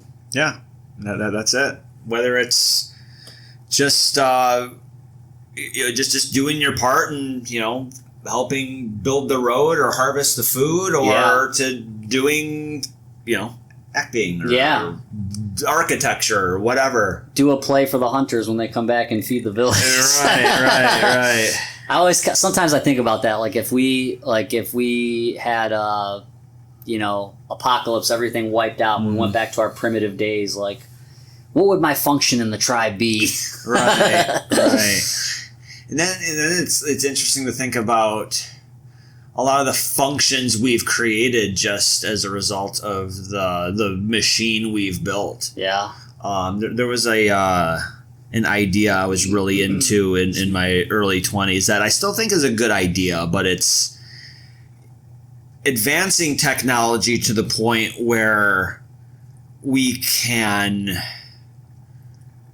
essentially be able to make obsolete a lot of the things that we basically complain about, like politicians, bankers, legal stuff. Yeah, I mean, so much of this is just become patchwork to just keep things moving, and maybe we're at a point now where that is just trying to keep this machine going is holding back progress. Really, I've thought about things because I've been in a similar position as you, as far as like leaving my job, finding a new job, and all the stress that comes with that and surviving. And it's like, think about it, dude. If you can afford groceries and you got a roof over your head and a warm bed, that is literally all you need to survive to continue on. Like literally everything else is just almost like an unnecessary stress. Sure. And so it's like, food, the fact that we pay for food. Dude, apples grow on trees. Food grows in the ground, Right. It's like, what are we doing? Like, and I think it goes back to, can we achieve utopia? Yeah, I think we can achieve it, but not as long as humans are greedy and evil, or greedy and corrupt. So it's going to require an acceptance of that to a degree. Like, okay, we're tribal, we're selfish, but especially when scarcity is a thing, because then you start creating crime and. Well, when someone controls the food and the resources, then they can dictate the structure of the society, right? Oh, sure. I mean, it's there's a potential for I guess just good and evil on both sides of that spectrum. You know, so it's you have someone who is in a scarcity environment, operating on their just innate need to survive. And just doing anything necessary to survive, right? But then you have someone on the other side of it that's actually controlling the things, and they're playing Monopoly, and we're out here killing each other. Right. And then, you know, like how much of that is like necessary evil. And yeah, right. I often think, like, you know, I love my community, having grown up in the city and like where I've come from and everything like that. But at the same time, I wish I just had some property with some chickens, some goats, the homestead thing, self-sufficient. Yeah. Because what did we talk about? You got food and a shelter. What else do you really need? You know? Yeah. It's each other. You know, and like I don't even think like living in big cities is like the way to go. I think we need to be like in small communities where, you know, people can travel within them, but. Sure, that's an interesting thing, especially just considering for me coming from living in a pretty rural area. Yeah. You know, you see that difference in mindset almost immediately. You know, I just went back to Michigan a few weeks ago just see a few people before I go off to New York. Nice, yeah. And you can't help but think how much of a lot of these folks just kind of live in fear. Do they? You know, like to the point where it's like they almost think like the world is against them. It is kind of a way, though. Their lifestyles against are opposites. Sure, yeah, because it's easy to, like, when you're in a city, you're more socialized. Yeah. But when you live in the country and everyone's so far apart, you get more of that tribal, isolationist kind of a vibe. Precautionary. Yeah. And I'm not, you know, and like I think having neighbors is good. Like neighborly communities are good. Right. I wouldn't say necessarily like go put yourself off in the middle of the or like middle of the countryside or whatever, unless that's your thing. Sure. I would think people in that situation would be not scared, but like, you know, I guess more comfortable, but yeah, I sense like a fear of the outside world. Yeah. From like you can't trust anybody. Yeah, because like a lot of these folks, like I mean, there's even just a lot of people I went to school with and stuff that just never left. Yeah, and they just develop this sort of narrow point of view of the world. Yeah, you know, or even just like a point of view of like Chicago. Like everyone from there just thinks like, oh, it's just this, you know, crazy crime-ridden. Right. What they see on the news or hear about. Right, and their perception of it is like, oh, everything is just this dense, tall buildings everywhere. It's like that's downtown. Yeah, like, right. Like we're in a neighborhood right now. You know what I mean? Like, right. Yeah. It's nothing that unique. Yeah. You know. So I guess to put it, it's like I think there should be some more of a balance. Like the misconception is that, like America, we're overpopulated and there's too many people, and that's not the case at all. I mean, in fact, we're not even producing at a rate sufficient enough to keep advancing. The problem is we're all stacked on top of each other in these metro areas where I think we need to be a little bit more spread out. Sure. But then again, it's like you also need, I'm not saying globalization, but you need to experience other people, and that's like where the humanism part is also important. We need to travel and get to know these other cultures rather than just living on whatever preconceived notion you have. Because we're all the same. We all, as people, we all want the same thing at the end of the day: love, shelter, food. I mean, it's really that simple. I mean, like, even food is sort of an interesting angle to look at. It's like there's almost like, if you hear just like, oh, like, I don't know, like Moroccan food or things like you don't even know what that is. Right. But like for most of these things, like you look at it, like, oh, they're still eating chicken and rice and cockroaches. Well, maybe. So maybe that comes into some of the preconceived notion. But I mean, you look at. But who's to say that's bad? Even. No. Yeah. Right. It's probably delicious. Or to them it is. You ever have cricket tacos? No. What do they call them? I forgot what they call them. They're delicious though. Really? Yeah. There was a Mexican place my Uncle Marco here took me to in Brookfield. They had champulines or something like that. It's basically these cricket tacos, and they taste like just like meaty, crunchy. Wow. Yeah, I mean, what do those taste like? Like, how would you describe the flavor? I mean, there was like some other, like there was like some sauce in there and some other stuff. But maybe the supporting characters were kind of helping it, but like the texture wasn't bad. It was like maybe it had some like meatiness or hardiness. It was good. I liked it. I was like, I would eat it again. Interesting. Yeah, cockroaches might be where I draw the line, but sure. But it's like it's like a culture thing. It's a difference thing. It's like it's a preconceived notion. Yeah. That you could be totally wrong about. Right. And in most cases, I feel like people are totally wrong about them. Or it could just be a thing like that's what they had to adapt to, and it sucks in. Yeah. That became the thing. Yeah. Or like snails and like. They eat insects everywhere else in the world. Sure. Yeah, I mean, still I'm not saying we have to, but it's don't knock it till you try it at least.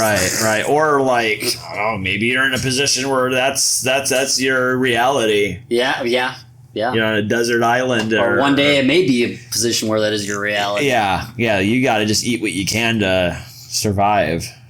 I mean, look at how we kind of evolved. It was rough. It's a rough world. It's going back to it. The 3D world is a rough place. A lot of bloodshed and. Yeah,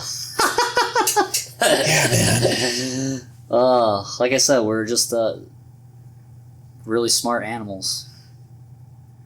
Yeah, and I mean, I guess the smart can be debatable too. But, you know, there's just always the two sides of the coin. You know. I don't think we'll figure it out, Casey. But we don't have to.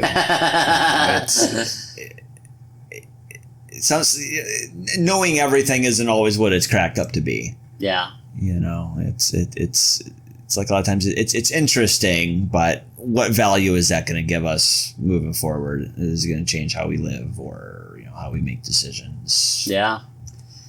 Enjoy the ride. Yes. Yeah, that's as Bill Hicks said, it's just a ride. Mm-hmm. Life is just a ride. Enjoy it. It's got thrills and chills and twists and turns. But yeah, at some point you get off the ride. Yeah. And then on to the next book or film or whatever happens that may be. Yeah, it's what lies beyond.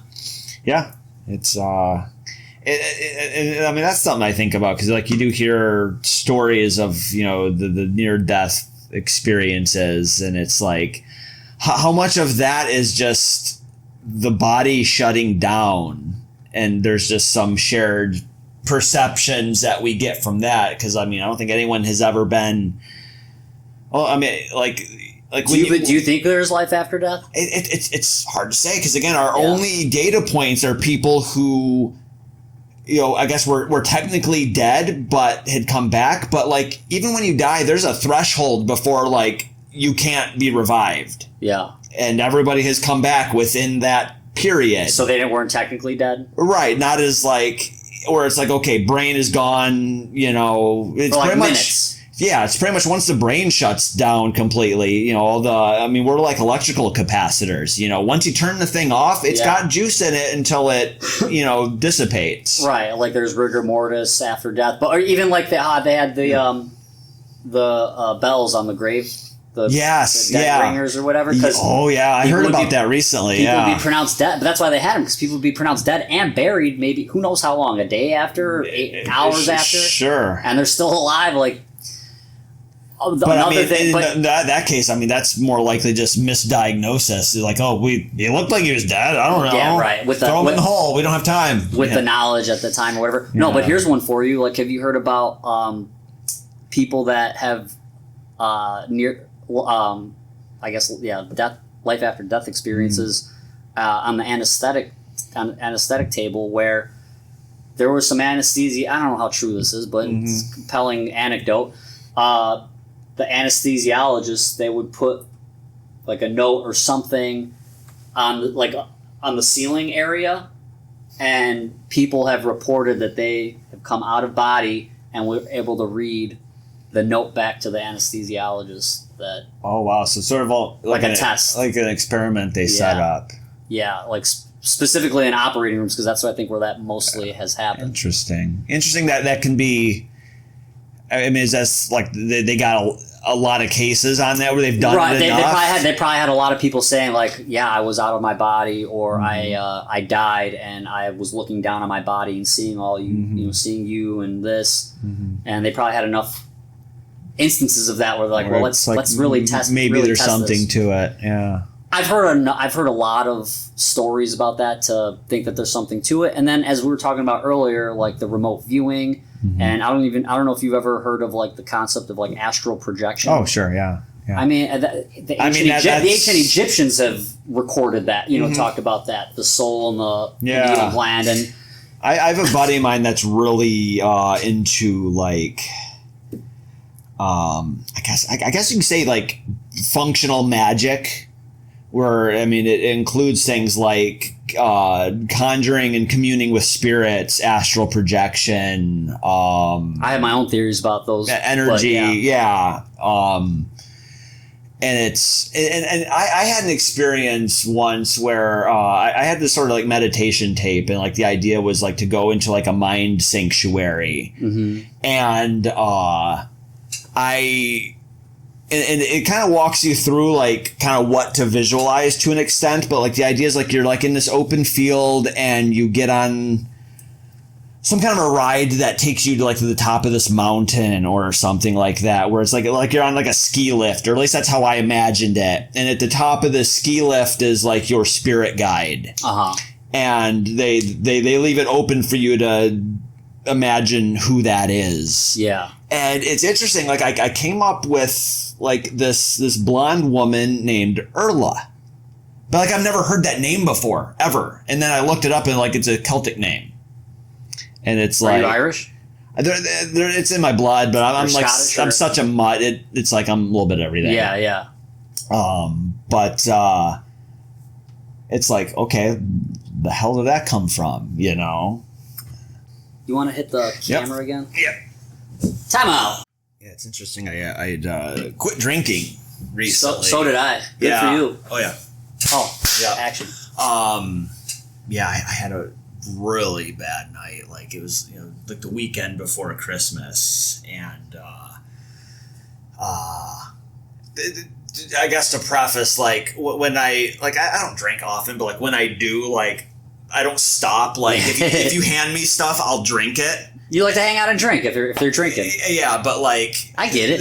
That never goes well. Like I'll wake up and having to like hear the story from somebody else of like what happened is. Oh, you get crazy? Oh yeah, and but I never try to. It's just like I think it's just because there's such a delayed reaction with alcohol. It's easy to just suck a bunch down and then it's just So I had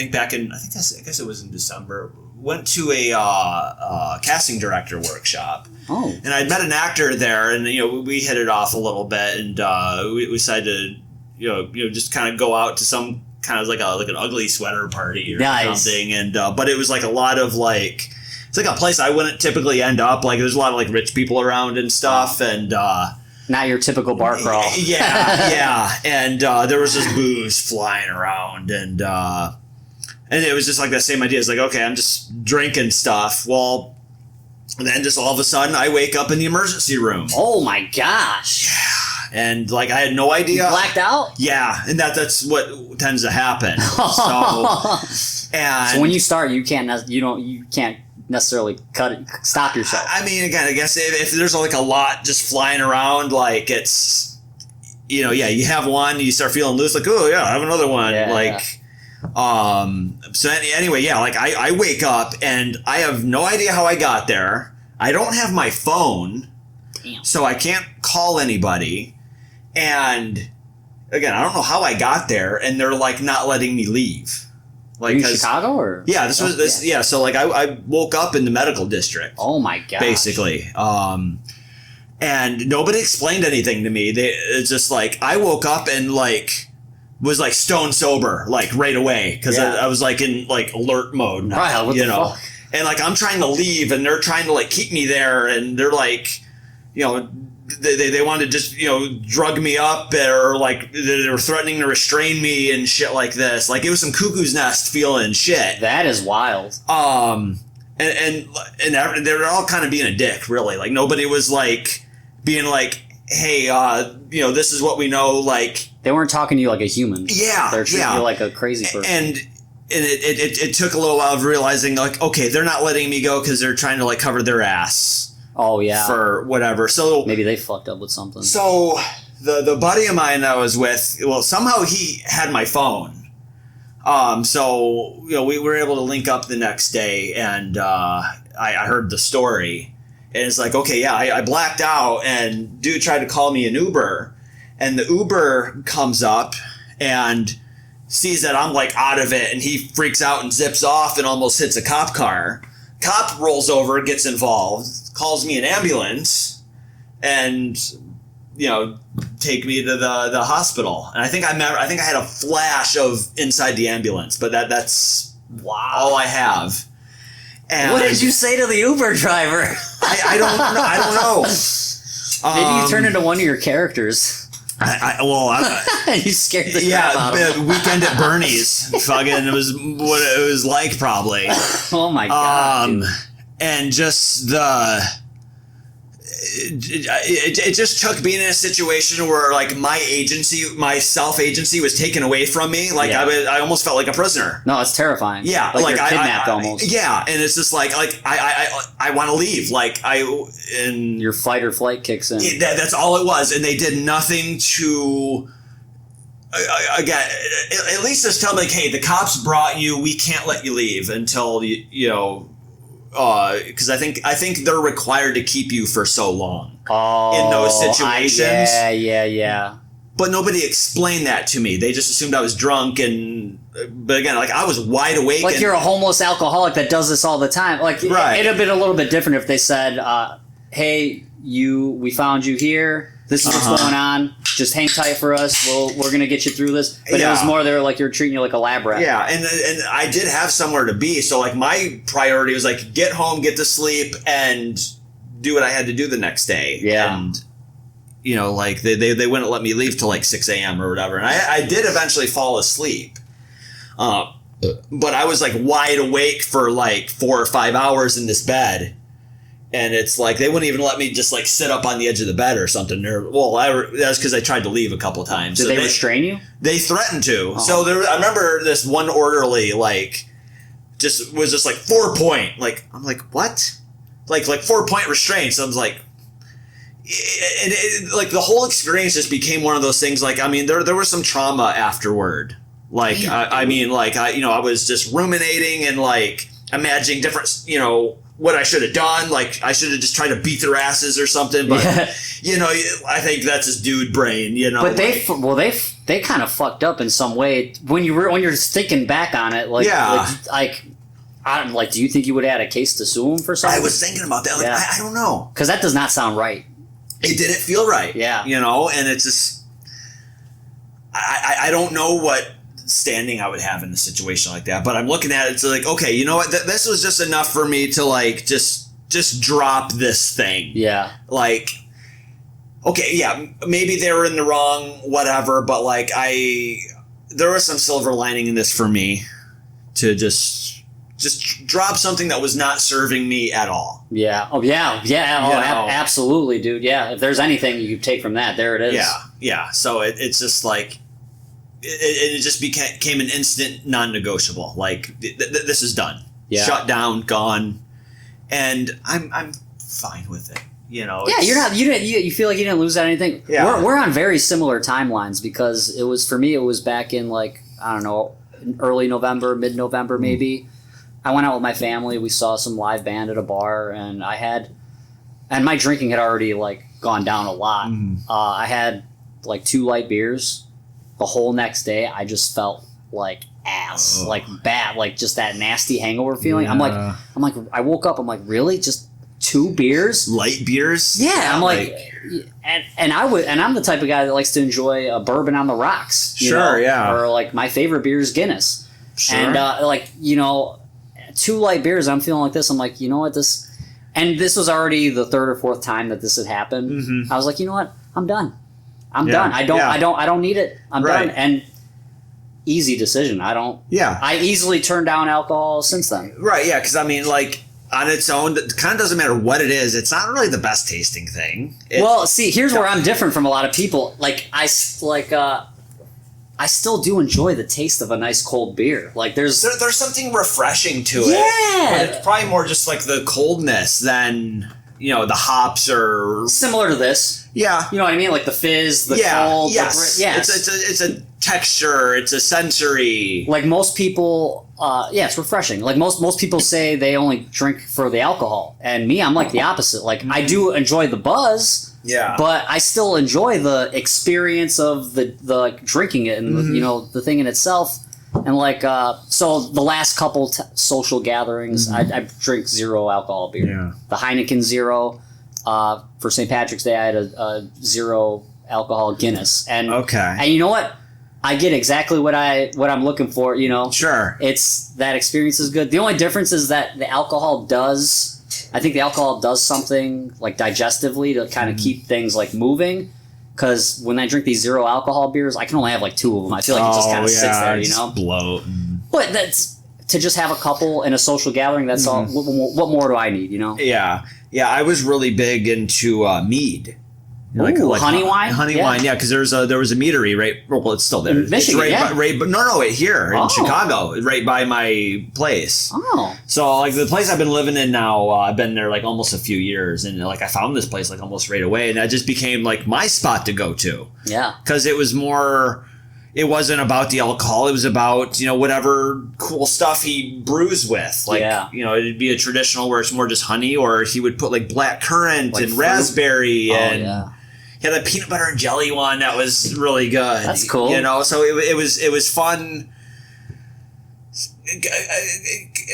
Like taking it in as an art form. Yeah. You know, because like this dude had the craft. Yeah. You know, and then he brought another guy on that, you know, would kind of come up with his own ideas, and so it's like, okay, you kind of see like a artistic style. Yeah. You know, so I mean, it got a little deeper, and it's artisanal. Yeah, but it's like, you know, once I made that decision, it's like I got to just go across the board. It's like I don't think you can be half in, half out. Yeah, because it's like if I go back to even just however casually I was typically drinking, which was pretty much just mead. It's like, okay, well, if I can do that, well, then it's like, okay, I can still end up at an ugly sweater party, and so it has to be all or nothing. A glass of mead can turn into a celebratory shot of tequila. You know, like Yeah, and you can go 0 to 100 real quick. Yeah. I haven't gone like completely full sober. Like, you know, as I told you, my most recent job I was a weed salesman. Oh, sure. I smoke weed. Oh yeah, that's. But it's like a Venn diagram where there's a lot of things. Like if you can treat weed and alcohol the same, but they're also there's some very polarizing elements to both of them too. Yeah. To where like I try to use it more like therapeutically. I mean, I could very easily cross that threshold line and just get high and sit on the couch all day. It's very easy to do that. Yeah. But it's like if it's I don't know, sometimes maybe to go to sleep, or if I have bad digestive issues, it really helps then, you know. Yeah, I have more of a utility use for it. So like lately I've just been doing just sativas. Okay. Because I already deal with depression and stuff just as I am. And so a downer would be... Downers become a downer. Right. So the sativa is just to kind of keep me more mind active. Yeah. But like the issue, and like I haven't gone down like the medical route. So just what's available in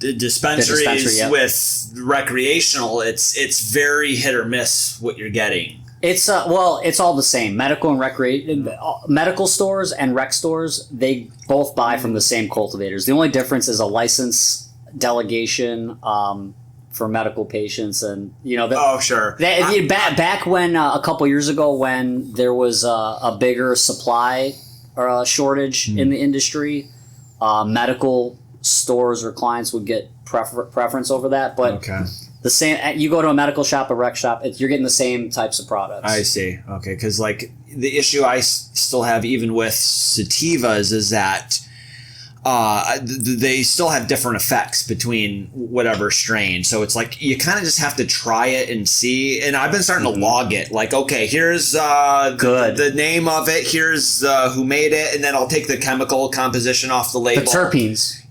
Not all of them have terpenes from what I've been seeing. But like, you'll have the THCA, the THCB or whatever. Then you have... I don't know. There's these other values. Cannabinoid. Yeah, it's cannabinoids. Yeah. And I just kind of, and then I'll log like the effects. Like there's a lot of them where it's like I'll smoke and then instantly I want to play music. Yeah. And like I have the guitar, but like I had this one called Humboldt Fog recently where it was just, I mean, it'd be like focusing, but kind of lazy at the same point, you know? So it's like, yeah, I don't really. So here's the thing. It's because I worked for a cultivator, in-grown farms. I represented 3 brands that I sold: the Botanist, Superflux, and Journeyman. Okay. And so one of the things that the market really dictates, which we're trying to change, like even the bud tenders all the way up to the cultivators, is we wanted to re-educate the consumers to not focus solely on THC percentage. So if you go into any shop, you'll find a lot of high testing THC. And the thought people think like, oh, high THC, more potent, it's going to fuck me up more. When in actuality is you want to look for what's called the entourage effect, where it's a balance between THC, terpenes, and cannabinoids. Sure. So, you know, like a lot of the stuff that I would sell, like on my menu, we would have, stuff that would come out testing like 18%, 19% THC. It's kind of low for the market standards. Yeah. So a lot of times that would go into pre-rolls or like shake or, big bulk bags that, would just move easier. Because people would tend to buy stuff that's like 25, 30% THC, which it does get you like that more euphoric high, but it's really the terpenes that play into the effect of, is this more energizing like a sativa, or is this more sedating like an indica? And you're doing it right. What I would suggest is when you do, smoke something or experiment with something, log the terp profile. Like I know for myself, like anything that is heavy in limonene, caryophyllene, and myrcene or linalool, I tend to have a very good experience. There's other strains that are sativas, like you said, that they're energizing, but then I hit a wall, and it's like the come down is like harsh. Sure. And so those are just some things to to pay attention to. And a lot of these don't even have them listed though. Like it'll just have just the THC or whatever, but the terpenes, like I think so far now, I think I've logged maybe, 6 or 7 different strains of sativa, and I think only one of them had the terpenes on the label. It's becoming more common. Not everybody does list them, but like a lot more people are starting to list them. And also when it comes to the cannabis market, it's it's definitely you get what you pay for kind of a thing. Sure. So if you spend a little more, it's going to tend to, typically, in most cases, going to be a little bit better quality. Okay. And usually, like more people are starting to list those I guess that's something I should be logging as well as what I pay for it. That too, yeah. Because my hope was like, okay, I get enough of the chemical composition, enough data on that, and I can start having a way of informing my purchases. But honestly, I'm not seeing any patterns. It's you could have 2 things with almost the same chemical composition, but still completely different effects. But you're saying it's the terpenes that really guide that. Not necessarily the THC percentage. Usually if it's in the upper 20s, it'll probably knock your socks off a little harder. But but the terpene profile is what you want to pay attention to, because that's really what dictates those effects. Like limonene it's in citrus plants, and linalool is more of a sedating terpene, which is found in the lavender plant. Like we even have we have products like we have these products called tinctures that are they're basically cannabinoids and THC infused with essential herbs. So we have this tincture called Rest, and it has it's a 1-to-1 ratio of THC and CBN. CBN is a minor cannabinoid that typically induces like sleep. Okay. There's an alternative cannabinoid called CBG, which actually has more of an alert aspect to it. Yeah, I'm seeing that. I think that was on the one I'm on right now has. Mm-hmm. Yeah, there was like CBDA and then CBGA. Yeah, exactly. Yeah, exactly. So like those are, and this one had I think it's the first one that had, because it'll have 0% for a lot of these things like CBD usually. CBD's non. Yeah, so this one had maybe point something of CBG. Yep. And also, so what is the difference between that and CBD? What's the difference between those? Yeah, so the major cannabinoids are THC, CBD, CBG, and CBN. There's also THCV, but that's less common. So basically, THC is responsible for that euphoric high. CBD is, if they have they have edibles that are ratioed 1-to-1 THC CBD. What CBD does is it gives you some of the sedative effects and anti-inflammatory benefits, but it minimizes the euphoric high aspect of it. Sure. And so you'll typically see a 2-to-1 CBD THC or a 1-to-1. They have products like that. And then you have CBG and CBN, which one is more alert, one is more a downer. So we have edibles that have ratioed between THC and CBG, which I tell people is more of a daytime gummy. If you want to take a gummy but you don't want to go to sleep, that CBG will help kind of keep you alert. Versus if you really want to knock out, take a take a THC CBN ratio, and that'll put you to sleep. Okay. And the tinctures we had were cool because they had the rest was 1-to-1 THC CBN for sleep, and it also had bergamot and lavender infused with the coconut oil in it. So those essential herbs or oils also have a sedative or sleepy element to it. Okay. THCV was a unique one. We had one called Energy, and I took this thing, take it sublingually under the tongue, and energy, I'm thinking mental energy, I'm going to be mentally stimulated. It wasn't. It was a body. It was it almost felt like a pre-workout. I get a little bit itchy. I'm and I actually would take it before going to the gym. I'm this is awesome. Okay. And which chemical was this one again? THCV. V. Okay. Yeah, but from what we actually discontinued that product because, from my understanding, THCV, it was I guess it wasn't cost effective to make because THCV develops in the very early stages of the plant, and I guess maybe it was kind of a waste to just. It's like the veal of weed. Exactly. Yeah. Exactly. No, it's highly scientific. No, very interesting, but no, I'm into the therapeutic medical aspects of it. Next time you're in a shop, smoke Botanist. The Botanist is the brand. The Botanist. And not even being biased, after seeing the market, being in the market for a year and a half, I can confidently say I sold one of the best quality flower brands in the state. Okay. Yep. And then Superflux was a brand that was the concentrate line. So it was all the strains of our flower you would find in butter, sauce, wax, live resin, vapes under Superflux. Is this just Illinois or is it nationwide? No, just Illinois. Yeah, it's right now the way the laws are set up. It's you have to be licensed by the state, both a dispensary and a cultivator, and it's only within there. I mean, if the laws were going to change, I might have thought about staying at the job a little longer if I would be able to sell to Jewel or 7-Eleven or but, man, that'll be a day. Yeah. One day. I mean, it's amazing just I remember the first time I went into a dispensary, just you were here. How long have you been in Chicago? I just passed 9 years. Oh, that's February right. Yeah, 1st. Yeah. And I hadn't gone into a dispensary until 2016 was medical, and then 2020 became rec. Yeah, so that must have been about when I started going in. Was 2020, 2021. No, I remember. Yeah, because I was doing a little bit of improv at the time, and there was a place a couple doors down, and it just felt weird, because it's just been illegal so long all together. It's I can go in here and I would one marijuana. Yeah.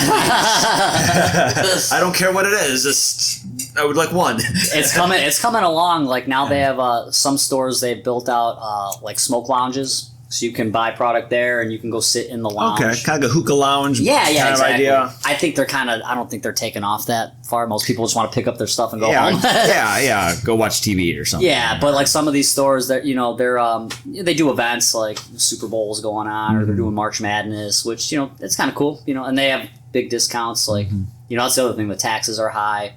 The bubble, we're not like a Michigan or a Colorado yet, where there's weed everywhere and it's dirt cheap. Oh, sure. It's still a growing bubble that's still profitable, but it'll pop at some point. Yeah, I mean, speaking of Michigan, I had gone to a dispo in Michigan one time I was visiting and was like amazed how cheap it was. Yeah, and dude, they'll open up a bag so you can smell it. Like there's still a lot of. I mean, I've been places here that will give you the jar or something, and so I mean that's always neat. Yeah, and not everywhere is like that though. Like there's still some pretty strict like regulations. Some of them are unnecessary, but who knows what's gonna be like next year, a year from now? Yeah, right. The industry was cool, but like I still would rather just like want to grow my own plant. Sure. Especially with what you know now. Yeah. You could probably really put together something nice. Oh yeah. I don't know if I want to go into business. I'd rather just make your own stash. Yeah. Kind of like your mead buddy. Yeah. Yeah, that's how it started with him. It was just a hobby, and his wife had give him a lot of support. Like, hey, I think you could probably do something with this. Yeah. And he's doing it, and it's really cool. Good for him. Yeah, that's because that's not like I assumed he was in Michigan when you first brought it up. No, this is all here. No, right. That's what I'm saying. Like, it's not like a that common of a thing. So good. Yeah, like I had heard of it, just in like Vikings, like drink a mead, but seeing it. Well, they were doing shrooms and a bunch of other crazy stuff. Oh, right. And it's like mead's not like something you drink like a gallon of. Like it's kind of a little sipper kind of thing. So I don't know how the Vikings were. I mean, well, they were hardcore to begin with. So I guess it's I don't know. They didn't have pinkies up. Yeah, right. A little sippy, sip of the mead. Right. Yeah. Funny, I've edited a podcast for. You showed me. You sent me one of your. Did I? Okay, yeah. And that was like a lot of footage to go through to narrow down to like a 10-15 minute video. Yeah, I'm not, and in the last few episodes, it's like, I'm just keeping it streamlined, the audio and the video, like.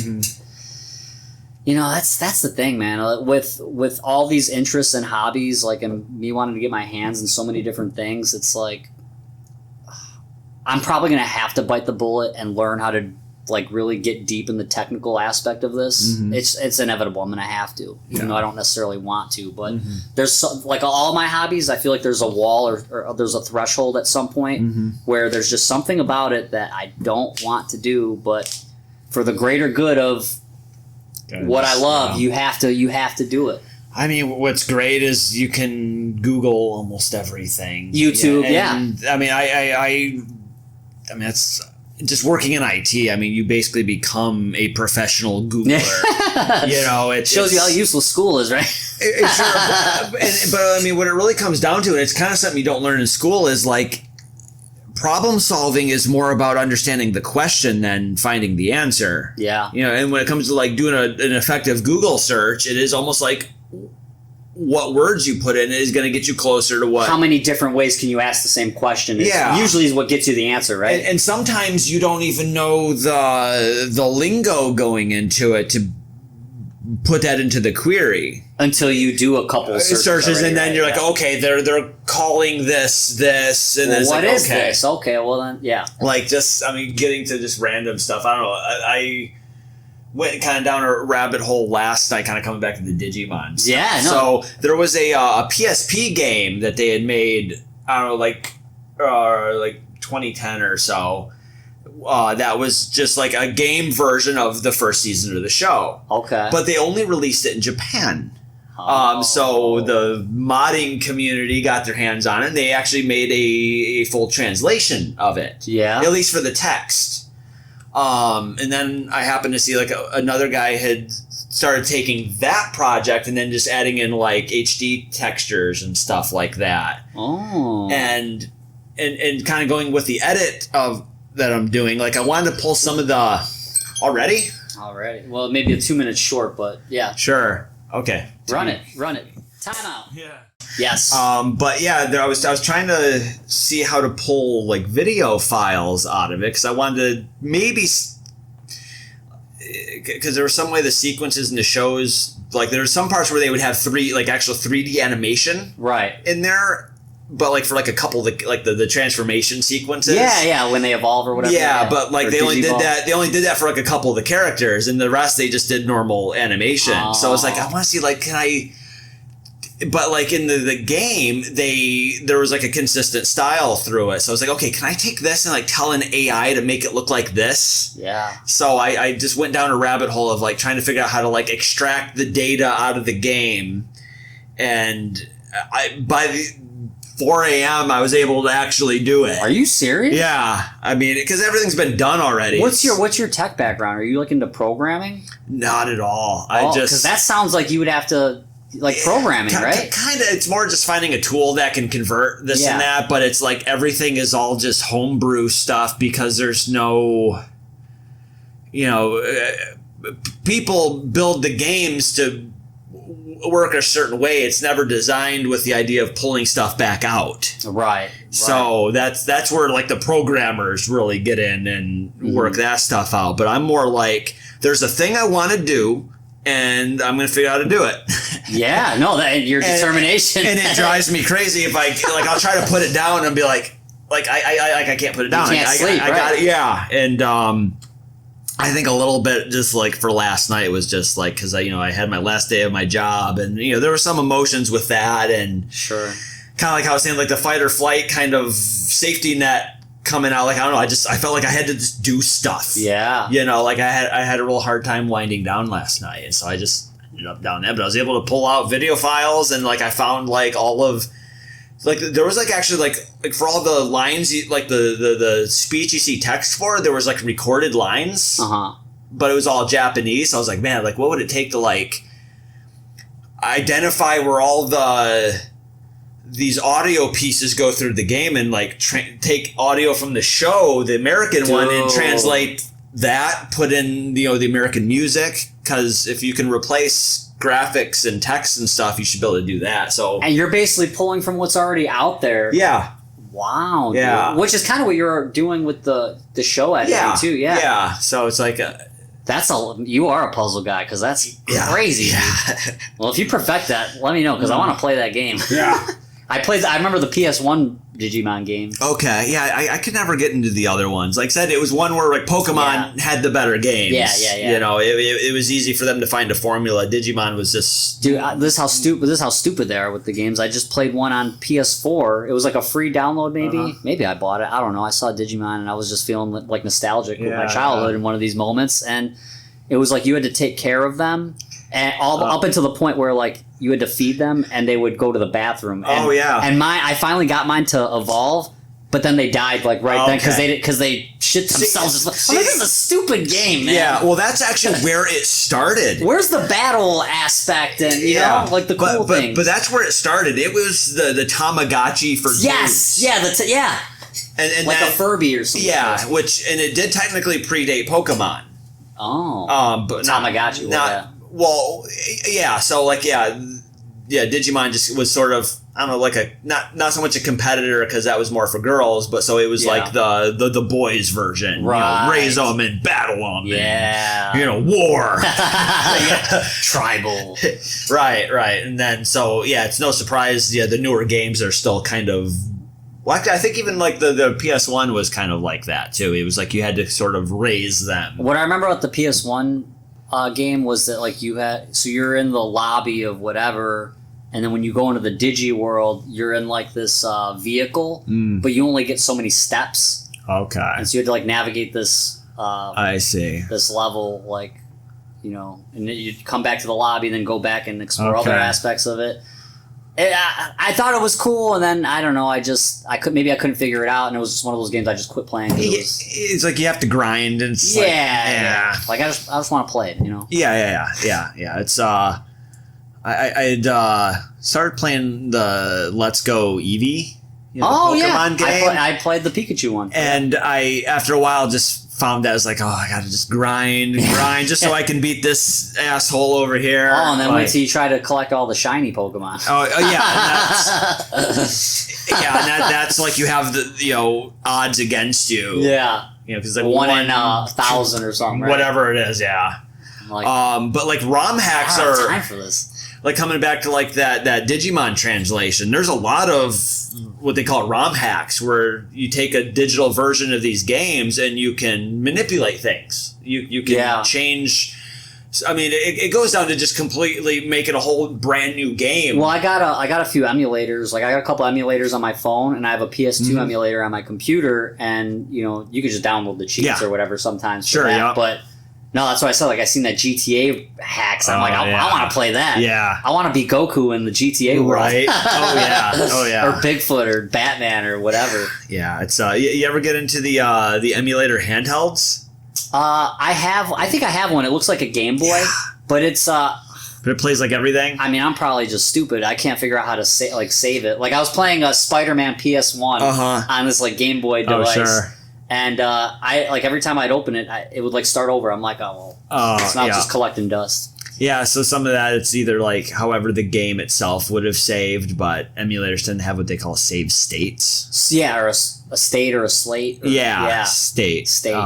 Which it's where it's like when you power it on, it just picks up from where you. They can do that, or there's like a button you can program, or you go into a menu and you can say, okay, save state. Yeah. But yeah, the one I have, I think one of the defaults is like it'll just, when you load the game, it'll load where you left off. Yeah.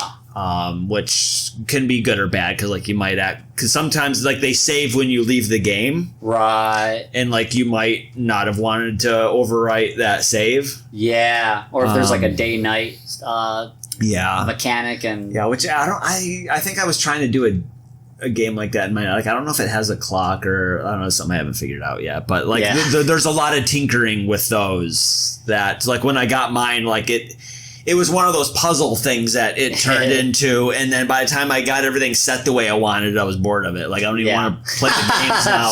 It's like the biggest game was just setting it up. Yeah. Well, it's like you could do like these overlays on it to where like if you're playing a Game Boy game, it would have like that sort of bezel around the screen where it has like the power light and it says like, dot matrix screen or whatever.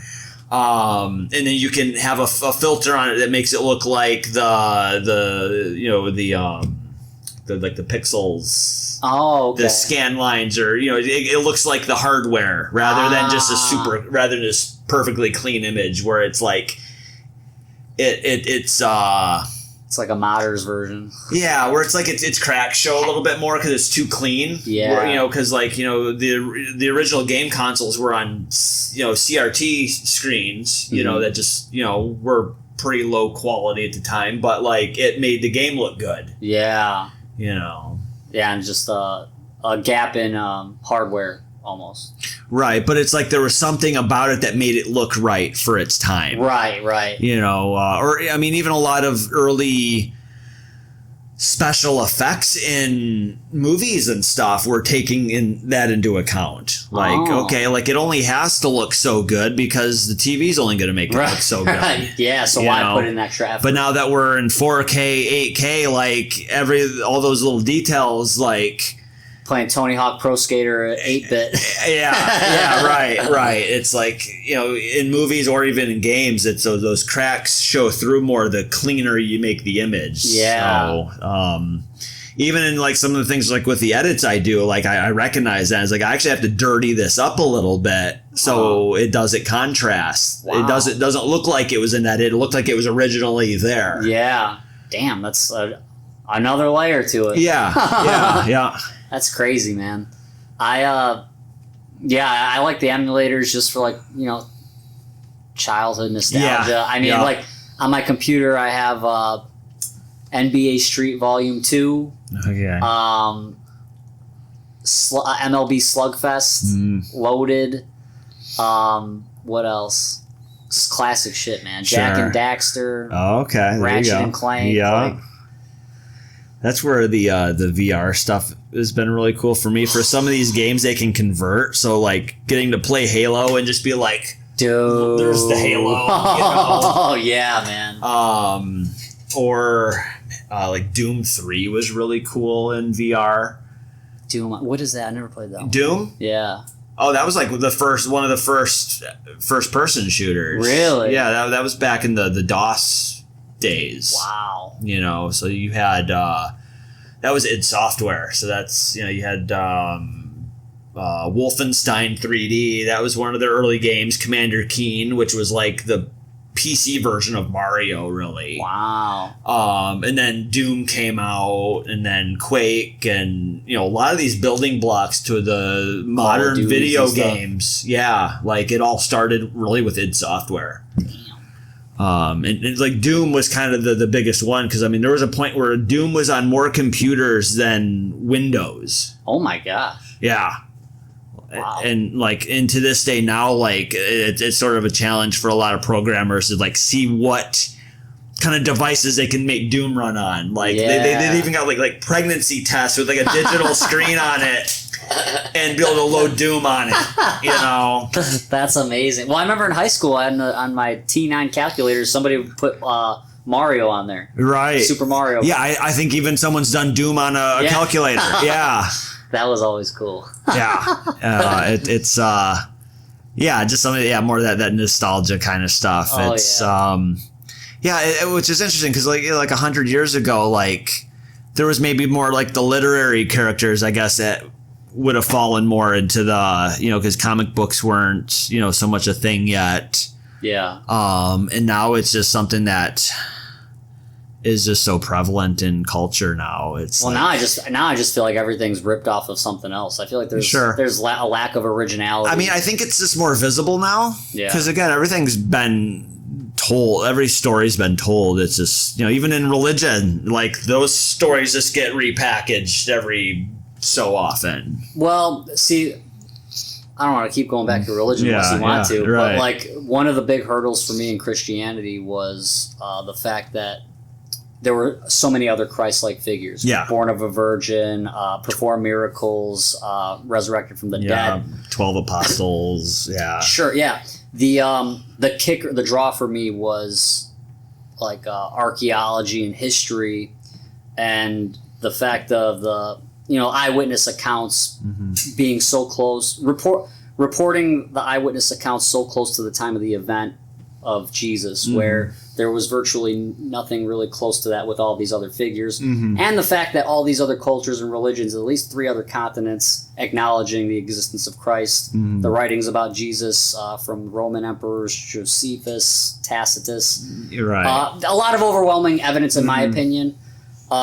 But yeah, you look at a lot of like superhero movies, or even like The Matrix, for example. Oh yeah, Neo, the one, the Christ-like figure. Yeah, you know, it's or even Terminator. You know, John Connor, Jesus Christ. Sure, I've never seen those parallels, but right, every major Superman, every superhero story kind of replicated off of that. Interesting, but yeah.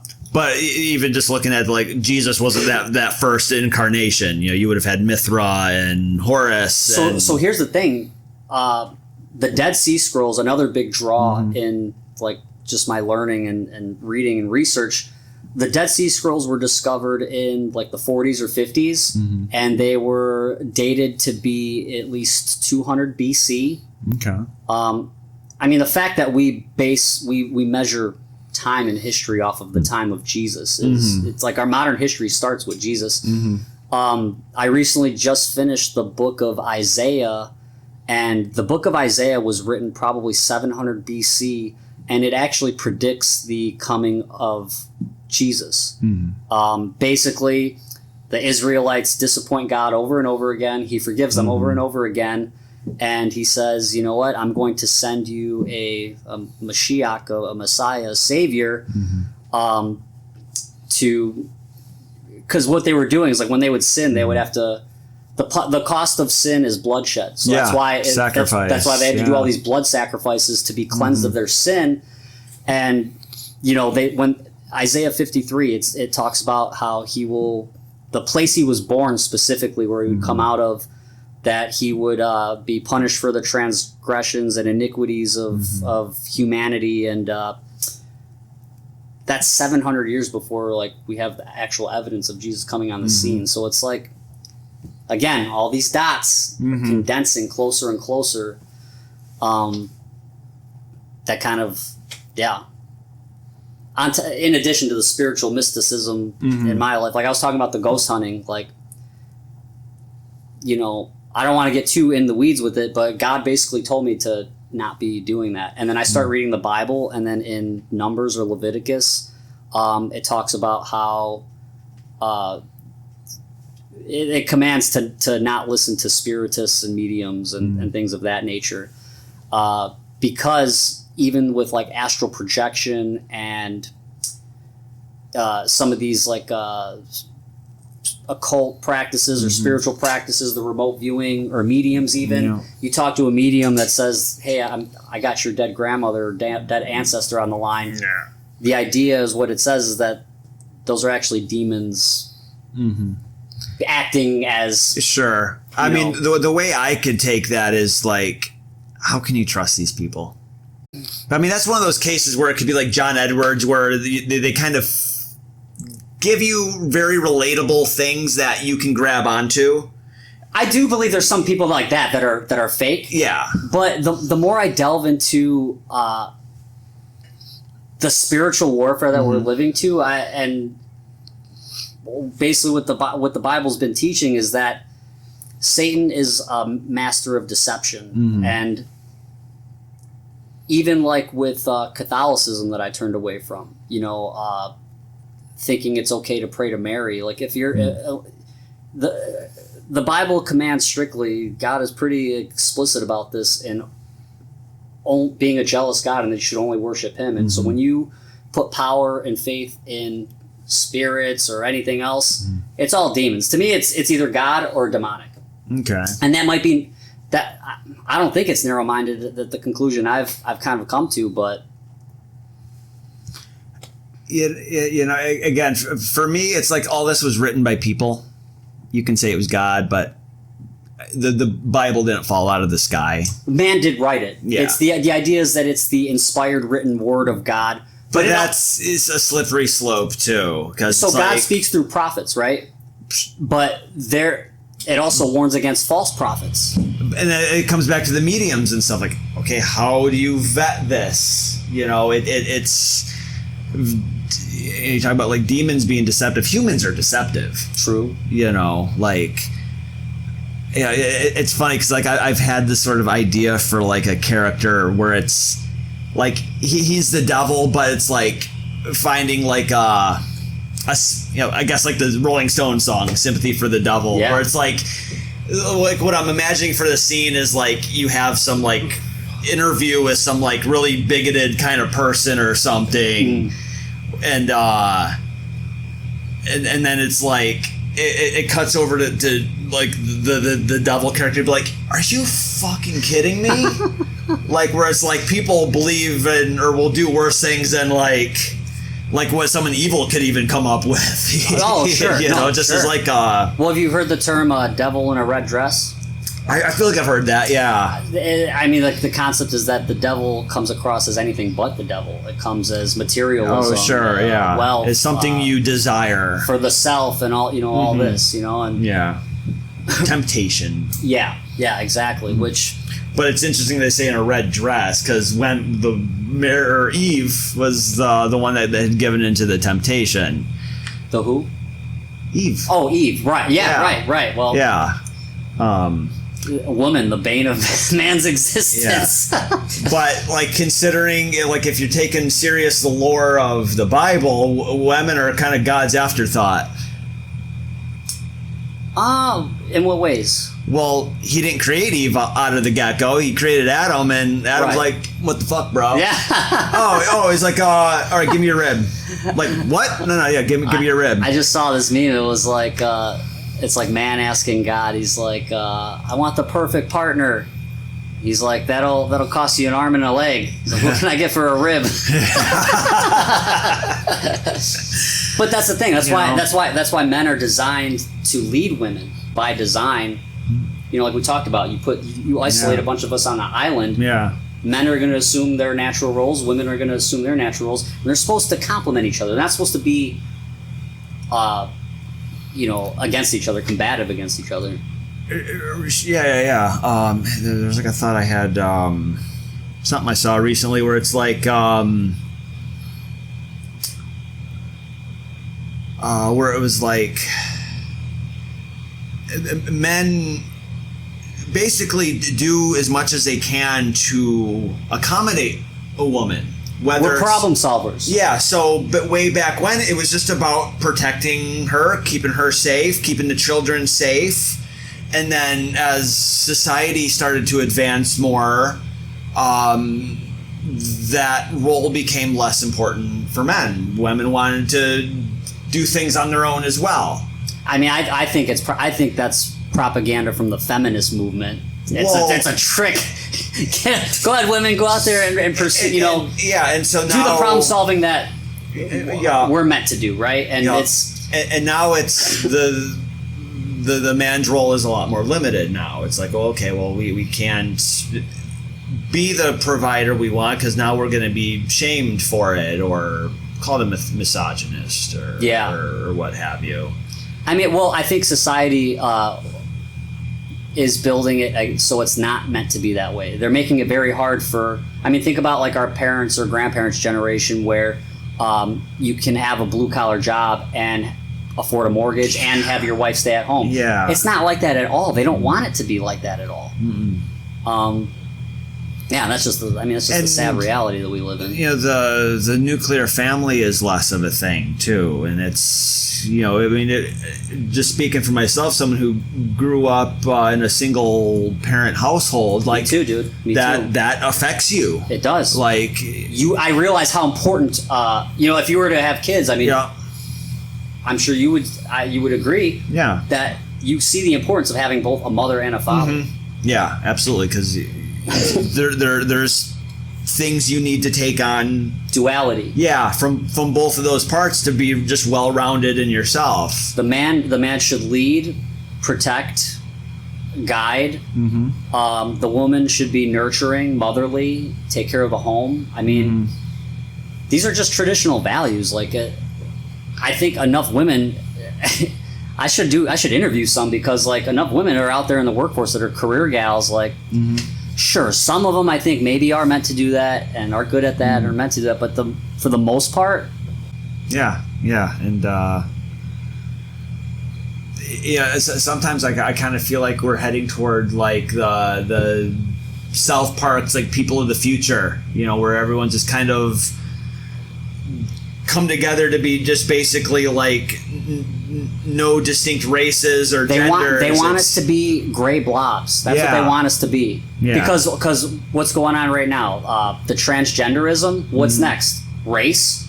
Right. Age. It becomes another slippery slope. Yeah. Yeah. Like can I identify as a 6-year-old girl? It's there are people that's actually happening. Yeah. And not because they truly think that they're a 6-year-old girl. It's because of some other sick motive. Or maybe they genuinely do. But we're. But you know what? We shouldn't nurture that.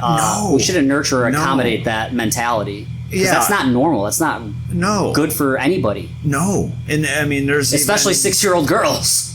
Yeah, and I mean even just with the transgender stuff, like what gets buried a lot are detransitioners. Oh yeah, people who. You go through the surgeries and everything and then come out on the other side fucked up forever. Yeah. They're fucked up forever. Yeah. Like, and, and people make the argument like, okay, transgender people had always existed. And I think to a degree, yes. There are people that just, there's something different in the wiring and that's like what they need. But I think there's also that aspect of it too where it's a fad a little bit. Definitely. So it's like with the mediums. It's victimhood is what they're playing off of. It's what it is, victim mentality. It's also just like wanting to be special and not you know. And you know what? Some people are so miserable that they just want to see everyone else be in their misery as well. Yes, I mean there's people like that I just grew up around. Again, being in a rural area, low income, people are like that. They're just hopeless, and they want to share that. They think the world is all against them. They have no agency in their life, and woe is me, boo hoo. Yep. And it's like I'm very glad I got out, at least of my hometown. Yeah. Because like I moved a couple towns away, early enough on in my 20s to where you already get that point of view from the outside looking in. Yeah. And then, for me coming to Chicago, it's an even bigger it's zooming out even more. And I'm kind of just curious how, like, after I get to New York, how I'll come back and see Chicago. Yeah. I mean, I see enough here. Yeah. It all boils back down to like people. People are people, and people all want the same thing. Again, it's like your basic needs, but what is the common denominator all across the board? Is it's love. Yeah, we all just want to have our place in the world, and I'm all for freedom. You want to wear a dress, go wear a dress, but don't expect the rest of society to fall into the delusion. Play along, yeah. It's It's just do you and don't worry about everybody else. Yeah. So you can dress up like a girl, Casey, as long as it's for a movie. I've done it. Well, was it a movie? I was in Cinderella back in high school. I was just part of the ensemble, but we thought it would be a funny joke to where like they're doing the slipper fitting scene. To where I like they dress me up and had makeup, and then like I just poke out this they just use leg. Your foot. It's just your foot. That's centipede right there. Oh, nice. Should we cook it? You want to eat it? Put it on taco. I'll leave it. He's taking care of other stuff. He's got his job to do. Yeah, he's cleaning up something. Or there's a nice friendly spider in the corner that's going to eat him up. Yeah, whoever gets to it, so somebody's cleaning something. Yeah, someone's always cleaning up. I see. You ever see like these videos of people that have like jumping spiders? Oh yeah, they're like they have like a whole set of like terrariums for them. Yeah, but they're like kind of friendly, They're receptive. There's some intelligence there. Yeah, and it's like they're even just kind of cute too. Yeah, absolutely. They do like their little like they want uppies. They'll do this before they jump up. Dude, I believe there is intelligence in the animal kingdom. Sure. Like especially like elephants and dolphins. Have you heard about the the power of the dolphin in giving childbirth, when they help women give birth? No. So there's somebody wrote a book. I don't know. There's some research somewhere that apparently got buried, but when there have been cases where a woman has given birth in the ocean, and dolphins come up to this pregnant woman, and something with their sonar interacts with the newborn, and the women have reported that it was like a painless birth. I think, and I could be wrong, but I think that the newborns have like had a larger brain, or maybe came out more intelligent, or with less health issues. Like they come out perfectly healthy. Interesting. Yeah, it's just like that, like vibrations kind of idea, frequencies. Exactly. Yeah. But like animals know, dude. There's something there. Sure. Yeah. There's more. I think their programming is simpler. Yeah. To where it's. Yeah, I mean, you get a lot of animals that you figure out how to walk like almost right after being born. Horses. Well, dude, some primate species are already entering the Stone Age. Some of them are using tools. Like there's they're like using orangutans tools. that are using tools to get. I mean, we can teach sign language. Yeah. So there's like Coco the gorilla. Yeah. Yeah. Like that's pretty wild. It's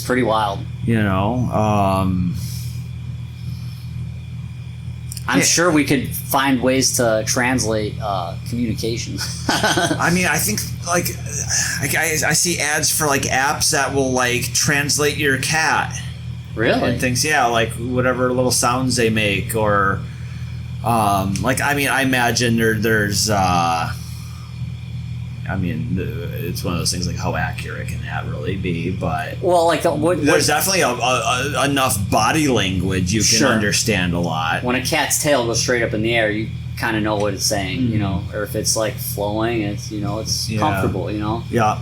But even like my dog, man, I could look in his eyes, and their eyes are human in a way. It's crazy. Yeah, I mean they're feeling things, they're experiencing things. I mean, I think that's, kind of one thing where religion tends to try to put a lot of division in, is like, okay, we're superior and we're above all the animals and stuff. And it's like, okay, maybe there's sort of like that, okay, like we need to be the guide or, what have you or something, but a lion can just fucking kill you. Yeah. Oh, yeah. It's the lion. Yeah, for sure. But I mean, yeah, there's tons of intelligence with other creatures, but it's like their morality is just in what helps them survive. Yeah, it's like, I mean, you can see, it's neat seeing these like rescue preservations where they bring in like injured lions or you end up having some of these animals that are just by whatever circumstances having to be bred in captivity, and they bond with their handlers. I mean, I even like seeing when when the turtle has a messed up shell and they put a little skateboard on him so he can get around. Yes. It's basically some animals are meant to eat, some animals are okay to eat, and some animals you should not eat. Yeah. The animal kingdom. Yeah, and like I said, we're just barely out of the jungle. Yeah, absolutely. I mean, that's kind of how I think of man. Like when I think about like the utopia, it's we should be growing our own food, taking care of each other, and really taking care of the earth and the animals along with it. Yeah. You should check out something called the Venus Project. Yeah. It's something that was. I mean, it was kind of like what I was mentioning earlier, just about like, if we get our technological processes so advanced, we can make a lot of our shortcomings obsolete. Just like, having a fiat-based economy, because like what they push for is like what they call a resource-based economy. Yes. Where it's like merit-based or productivity-based. I mean, we have that now. I mean, the idea more is that we can have the technological processes around production and distribution to where we don't have to sell things. We can actually... Like a barter system. Not even that. It's just basically getting supply and demand in perfect equilibrium. So it's like where we can... And it's going to take... I mean, I think AI is going to be a part in that. Like, these guys had a lot of focus on automation. Yeah. Which AI is going to definitely be a key part of, where it's just like, okay, I need a bicycle. I mean, like 3D printing kind of. So it'll pull from an inventory and here's a bicycle. Right, or even just create it on demand. Yeah. Rather than having companies just build a bunch of them and try to sell them and still probably have some surplus that they can't do anything with. It's wasted materials. Yeah, and I imagine like how much junk is just made that sit in like dollar stores and stuff. Yeah, oh yeah. We have this stratification of quality of products where like, okay, we're wasting resources to make this junk when it doesn't take that much more to make it the best that we know how to do. Yeah. I don't know. I think the way in the worst case it's going to go is it's going to be like the Matrix, dude. We're going to be plugged in a pod, and if you want a bike, you're going to think of a bike, and it's going to be a simulated experience of riding a bike, but you're fucking hooked up in a suit. You are the bike. Yeah, exactly. Someone's riding you. Right. Jeez. But yeah, that would be something you just. I mean, it's kind of. Some people would want that though. But to be the bike? No, to just like, I don't want to experience anything. Just plug me up so I'm fed and I'm whatever, and then it's easy. I could just think of this, or I can think of my avatar and fucking live in this simulation within a simulation. Yeah. It's a little bit of like, kind of like the reverse of the Matrix, where it's like there's people that don't want to be unplugged from it. They're not ready to be, but there's people that are probably going to line up to be plugged in. Oh yeah, dude. You know, it's an escape. I have I'll share one of the movie ideas that I have. Okay, let's go. Because it kind of piggybacks into this. So it's in the distant near future, where society collapses, and basically there's two groups of people. There's like the superior rich that has access and uses all the technology, and then there's the poor post-apocalyptic tribes that they have lost all access to technology. The cost of lithium is so high that you can, if you have the money, if you have money, you're rich, and if you don't, you're surviving with everybody else. But what ends up happening is, back to my theory earlier, is that the people that lose access to technology begin to evolve more spiritually and consciously, to that they somehow overthrow their oppressors. Interesting. I mean, it's like kind of like where things are going now. I mean, we're almost leading to that point where the middle class is going away. Yeah, exactly. Yeah. So you no would kidding, so dude. you would have that dichotomy. That's why I said the near distant future. So it's like, okay, getting to that point, and then in your story there's that shift somewhere. Yeah, and like and in the end, the technology overtakes the rich, and they become like helpless basically because they're so dependent on it. Yeah, they become so. Yeah, I mean, I guess it's almost getting to like into Marxism a little bit at that point. Because it's the proletariat overruling the bourgeois. But historically that's never worked out. It never has, right? Like, no. It's I thought it would be a cool movie, cool sci-fi movie with just a play on technology and AI, and everyone's so glued to their phones, like, and everything. I mean, it was what was it, like WALL-E, the animated movie? I mean, that Pixar. I remember that. Yeah, where it was like everyone's just fat and stuck in their chairs, and is that what? Did they even show people in that movie? Yeah. Oh, they did. Yeah, I gotta watch that again. Helplessly kind of dependent on the technology. I just remember in the end he goes to like a different planet, and it's just he's by himself, right? Or he finds a girl robot. I haven't seen it in a long time. I just remember that aspect of it where it's. Yeah, I mean, it's even a little like Idiocracy. You know, it's just everyone's just glued to their TV all day or their screen and rowboat out, zombied out. Yeah. It's important to be human. It's important to stay human and do human things. Yes. Yeah, and it's especially now. We just have this so much more of the remote work, and we're even more isolated now, and there's even more screens. We're either on a screen for work or we're on a screen for distracting from work. Then we got a screen in our pocket. We got screens in our cars. We got screens at the gas station. Dude, it's sickening. I can't stand those. That's sickening. The ads. Oh man, I hate advertisements in themselves. Yeah, it's like, can't I just pump my gas and just watch traffic for a minute? You know. I'm even just coming back to ads, like right by where I was working. There's like a little back street I would go to that skirts the highway. And at some point, I mean, this was several years ago now, but they put a billboard in. And where they put the base of it was like on like half of this road. Wow. To where like when you're passing it turns into like a little 1-lane stop sign. So the billboard is cutting into the road? Yeah. So it's like, instead of there being 2 lanes that would just flow through, you have this bottleneck where it's like, okay, you got one car going through, then the next one, but it was funny, there almost became this unwritten rule where it's like, okay, if there's like 2 cars going through, and the 2 cars will just go and then the other one will go. Oh my god. Rather than going back and forth. Somebody needs just to go right through that thing. Yeah, but it's like they could have put this thing literally anywhere else, but they put it right where the road or even was. overhead, over the road. I mean, come on. Yeah. Or just don't put it there at all. Just wait till your Tesla says, 10 miles till empty. This notification brought to you by Pfizer. Yeah, right. Brought to you by Carl's Jr. Yeah. Time to recharge. Yeah. Get some extra big ass fries. 50% discount with charge. Oh man.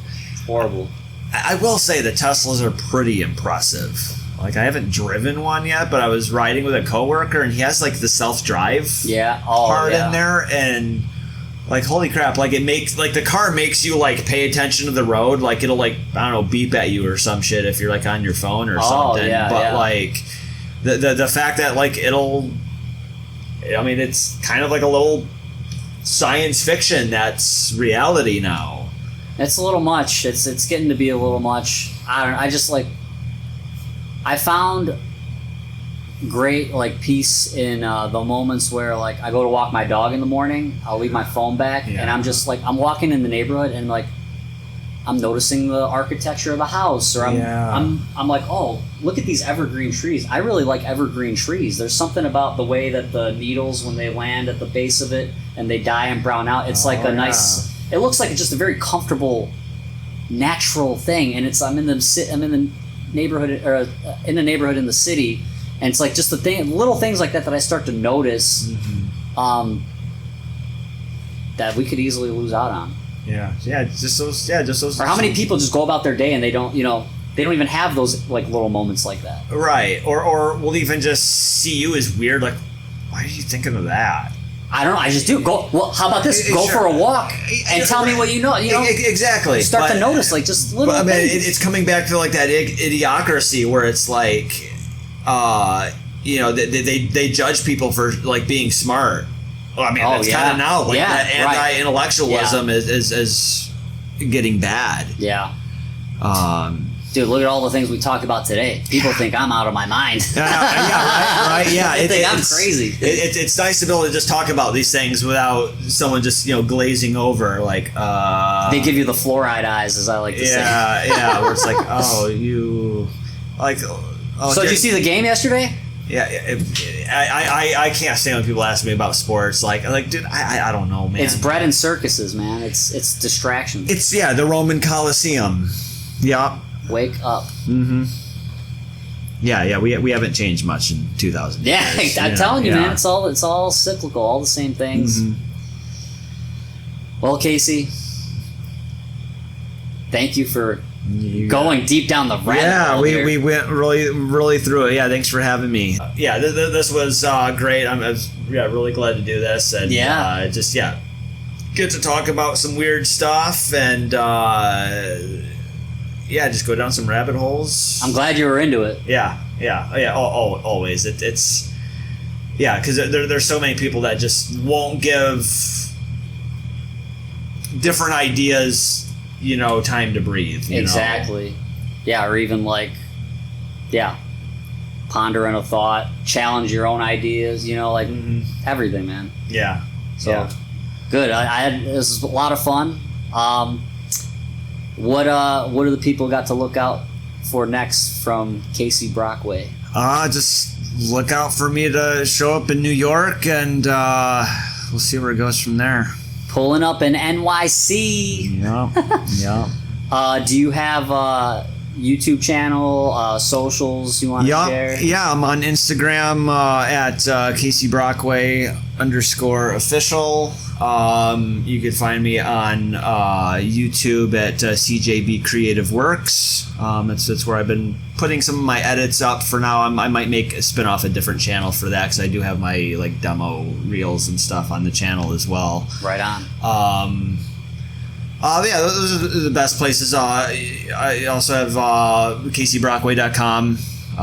Pretty much just goes to a link tree, but there's a lot of stuff you can see from there, like my demo reels, resume, what have you. So in case there's anyone from casting watching, keep an eye out. Yeah. We'll plug some of the links, some of your work for people to check out. I know I'll be watching some of them. So that'd be great. But ladies and gentlemen, the talented, creative Casey Brockway. Oh, man, thanks for having me. Dude, thank you, man. This is awesome. Yeah, this is great.